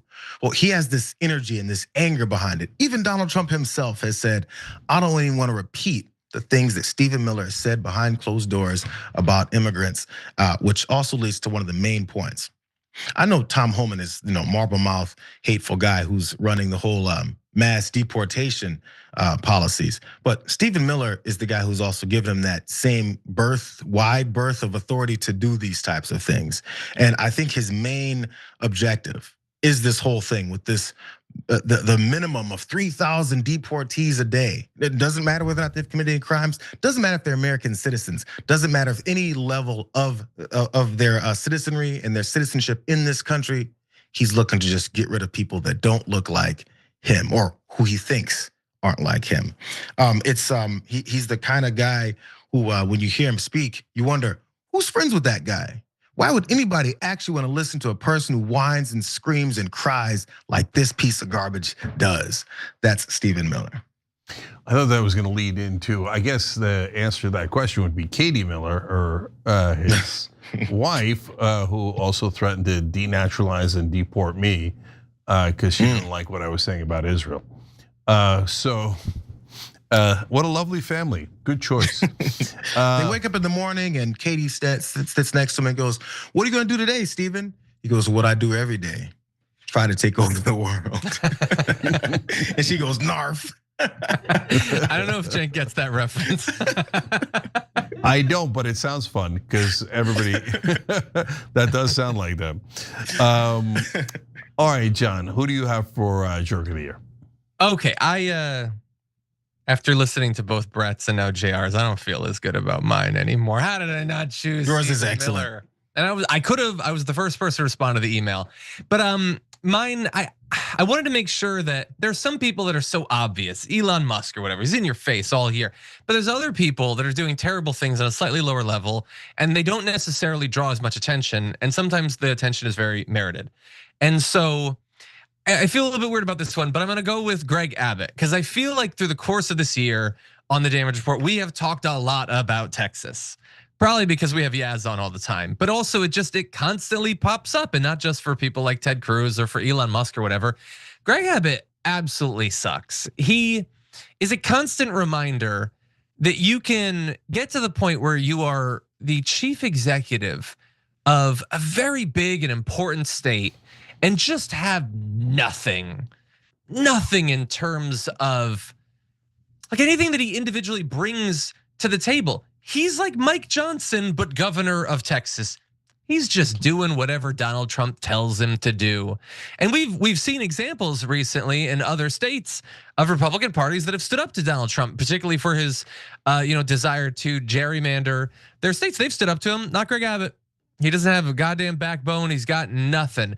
He just gives Fox News the moments it wants with his nonstop identity politics, attacking not only the LGBTQ community in general, trans people and trans kids specifically, constantly. He is 100% on that identity politics, grift, culture war nonsense. But also the absolute BS investigations that he's launched through the state government against both Muslim organizations, including CARE, but also civil rights organizations as well. And that's a great follow-up to a number of years of working to suppress the votes of Texans as much as possible. The gerrymandering is kind of a natural evolution of that as well. He's fundamentally undemocratic. And that's the biggest individual thing, is that he was the first big example of just bowing down to Donald Trump's desire to gerrymander his way into continued power. He knows, Donald Trump, Greg Abbott knows, they all know that their agenda is going to fail because it's not designed to actually succeed for regular people. They don't have the single testicle necessary to be willing to try to fight to maintain power. So instead they try to cheat, they try to rig it. And that is what Greg Abbott is doing. It's kind of funny in hindsight that it resulted in California doing the same thing. It's even funnier that in the end, it's possible that with the way some of what looked like changing demographics, like Latino voters going to the Republican Party in 2024, doesn't seem like it's necessarily gonna bear out. And this plan might actually fail and produce more Democratic seats. But I have to wonder, if he hadn't done it, would all these other states have tried to gerrymander one or two states individually? We were already a country that had barely any democracy, any competitive elections when it came to Congress. And thanks to Greg Abbott's absolute cowardice, just rolling over and letting Donald Trump dictate what happens in Texas, we have effectively none. Even in California and Texas and all these states is going to be basically nothing. And I have a lot more stuff that I could talk about. The cover up that he's done, the insane cover up of his communications with Elon Musk about what he promised to get Elon Musk to move some of his factories to Texas. He's refusing to comply with the law in disclosing documents having to do with that. The plan that he has to effectively allow every area to basically stop having property taxes fund education so he can kill public education even faster in Texas. And by the way, my in-laws have a lot of teachers in it. Public education in Texas is basically done anyway. They've effectively absolutely destroyed it, defunded it. No library, it's terrible what they've done there. Weird culture war stuff like saying he's gonna put tariffs on people moving to Texas from New York if Zoran Mamdani won. Just all of this, it's just garbage. He doesn't deliver anything for regular people, even regular Texan Republicans. He just gives them identity politics and culture war nonsense. That's my garbage person. All right, strong cases for Jerk of the Year so far. I'm batting cleanup on this one, and I'm gonna go with the Michael Jordan of Jerks of the Year, Benjamin Netanyahu. So look, you could argue that Donald Trump is the Michael Jordan. Well, one of them Michael Jordan, another one LeBron James of Jerk of the Year. And who are we kidding? It should be MVP almost every year. And certainly in the middle of the genocide that Netanyahu committed. So listen, I'm gonna go back to graphics 5 through 10. Give you a little bit of a rundown of the damage that Netanyahu has done, and it'll never do it justice. Look, to be fair, there's so many good candidates here, and I know people at the end of the year get a little bit more, weight than, for example, Elon Musk, who ripped through the federal government, firing hundreds of thousands of people through Doge, all to save us money, but couldn't find a way to save money. Couldn't find a way to cut the Pentagon at all. They added 150 billion. Couldn't find a way to find the $35 billion in oil subsidies as a giant ripoff. I mean, there's a million things that are ripping us off. He didn't do any of that. He fired all these people, etc. And I could add to the list of the Stephen Millers and the and throughout this administration, the Kash Patel's been an absolute disaster throughout. Pam Bondi, Marco Rubio, you can name any of these guys, and certainly Trump himself. But when it comes to the granddaddy of evil, that's got Benjamin Netanyahu written all over it. So let's go through some of the numbers. Latest total number of fatalities in Gaza, 70,945, but way more than that because the people buried underneath the rubble, and that's getting added to every day as they pull bodies of children and grandmothers out of that rubble. 20,000 children have been killed since October 2023 in Gaza. 1,009 of those children were were under the age of 1. So that's over 1,000 babies for the pro-life folks out there. Murdered by the terrorist government of Israel, headed by what I would consider the world's worst terrorists, and I'm going to prove that to you in a second. And 21,000 children left permanently disabled. One of the Turks of the Year, Miss Rachel, sometimes features the disabled Palestinian kids in a moment of showing great heart and compassion. So of course Netanyahu's dogs here in America have attacked Miss Rachel. How dare you show Palestinians as humans? When our dear beloved leader is in the middle of massacring them and slaughtering them. But those children aren't the only people he slaughters. Total number of aid workers killed in Gaza is over 3,200, worse than all the other conflicts in the world combined. Just slaughtering aid workers, that is a stunning number. It's almost 3 times the number of people Hamas killed during October 7th. We were told October 7th was the worst thing that happened since the Holocaust. Well, I guess what happened to just the aid workers, human rights workers, people trying to feed starving Palestinian children, 3 times as bad as the worst thing since the Holocaust, apparently. But those are people trying to help Palestinians. So of course our media doesn't think that they're important. The journalist, well, the Saudis killed one journalist, Jamal Khashoggi, as Dave Chappelle pointed out recently in his stand-up on Netflix, and everybody said the Saudis are the worst people alive, and that's super fair. And the way they killed Jamal Khashoggi was horrific. Israel and Benjamin Netanyahu has killed 253 journalists in Gaza in just the last couple of years, more journalists killed than every other conflict combined, because unlike the other conflicts, Israel is purposely targeting and murdering journalists as they murder aid workers, they murder children and babies, and all led by what some call, his nickname is Satanyahu. So unsurprising that he'd win Jerk of the Year for me. So over 171,000 injured so far in Gaza, but he wants to add to that toll. And since the ceasefire, so-called ceasefire agreement on October 11th of this year, 2025, a total of 410 fatalities and 1,134 injuries have been recorded, and 654 bodies have been recovered. So he's so evil that he has killed 410 people during a ceasefire. That's his version of a ceasefire. He's like, I only murdered 410 of them. I mean, he's got a lot more murder coming in our direction. By the way, of course, all of you are forced to pay Netanyahu's salary, to pay for all of Israel's war crimes and genocide by our disgusting politicians in America, who you can make a case are worse than Netanyahu, because they make us pay for his war crimes and his moral crimes and his crimes against humanity. Those are the sick, disgusting Republicans and Democrats. The overwhelming majority, over 90% of our Congress, works for that monster and not for us. Finally, Plus 972 magazine in Israel pointed out that data from an internal Israeli intelligence database indicates that at least 83% of Palestinians killed in Israel's onslaught on Gaza were civilians. Why is that so important? Well, civilian kill ratio is how you determine whether folks are terrorists or not. Are they killing civilians as collateral damage, which would already be horrific enough, or do they intend to kill the civilians? Well, you tell through the civilian kill ratio. For example, Hamas has had a civilian kill ratio on October 7th of 67%. Obvious terrorists, 2/3 of the people they killed were civilians. You can't pretend you're not intending to kill civilians when 2/3 of the people you kill are civilians. As I just told you, Israel's civilian kill ratio is 83%, far worse than Hamas and literally worse than any terrorist organization in the world. Benjamin Netanyahu intends to murder civilians in Gaza, and he does so at an unbelievable rate, tens of thousands dead.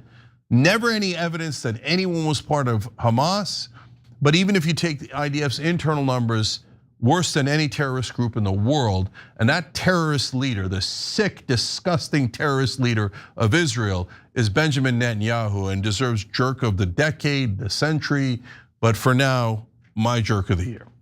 Okay, so thoughts on this overall before we go to the community's votes? I do, Cenk, real quick, because Benjamin Netanyahu, right? I think a lot of people always talk about the things, the atrocities of what's going on over there, and the tens of thousands of people that are just indiscriminately murdered, and he just looks up and says it's nothing. And we've been well, not we specifically, but so many Americans have been desensitized to the killings like this, like it's just normal. And I wonder, because you mentioned how we literally pay him, and I've heard people talk about how our healthcare system, their healthcare system is paid for also by us, by the tons of money. So this crosses, party lines.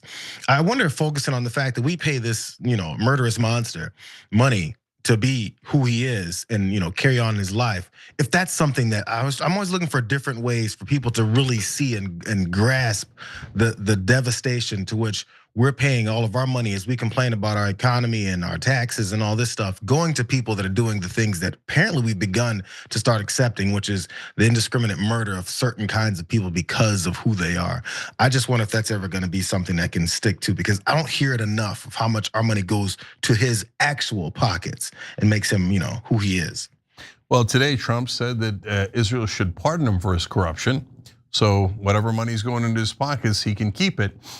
He's also put a moral stain on all of our so-called leaders. Biden funded his genocide, Trump funded his genocide. They both got walked around the park like dogs, and he's humiliated this whole country, put a moral stain on us because he made our politicians make us pay for that genocide. And currently, Israel has stolen 53% of Gaza under his leadership. And of course, they're never going to give it back. John, last thoughts. Yeah, 100%. I mean, it's hard to argue against. It almost feels like, and I know it's why he's won previously. It almost feels like he can't even be contained within jerk of the year. I mean, he is perhaps the greatest force for evil on earth right now in terms of what he has done so constantly, and it's grotesque. And to have our country and our government be such avid and enthusiastic supporters of it is absolutely gross every day. Yeah, I mean, look, the only case I can make for someone being more jerk of the year is almost all of our politicians. That serves that person that we just said, and I think most of the world would agree, probably the greatest,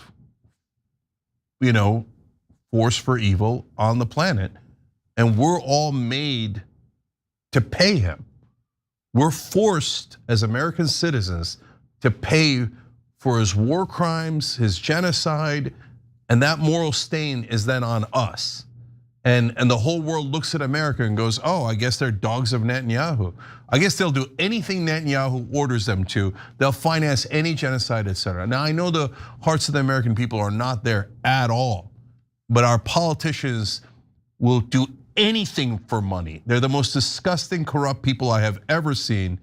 And yes, both Republicans and Democrats that serve Netanyahu loyally instead of the voters, they disgust me. So I think I'm pretty clear on it. All right, guys, we're out of time for this special for now, but hold, because wait a minute, we didn't get to the community yet. Well, if you're part of that community, good news, you're gonna see the results first. We're gonna go to members only now, and when we do, we'll give you the results of the polls of the Turk of the Year and the Jerk of the Year for the community, read some more of your comments, and then come to an overall conclusion on who should be the Turk and the Jerk of the Year once we take your votes into account. So if you're not a member yet, hit the join button below on YouTube or tyt.com/join. Have your voice heard. We love doing the show with you guys, and we can't do the show without you. And in a sense, you guys are Turk of the Year every year, because otherwise this show and this network doesn't exist. So love you guys, and we'll see you in the members only section in a minute.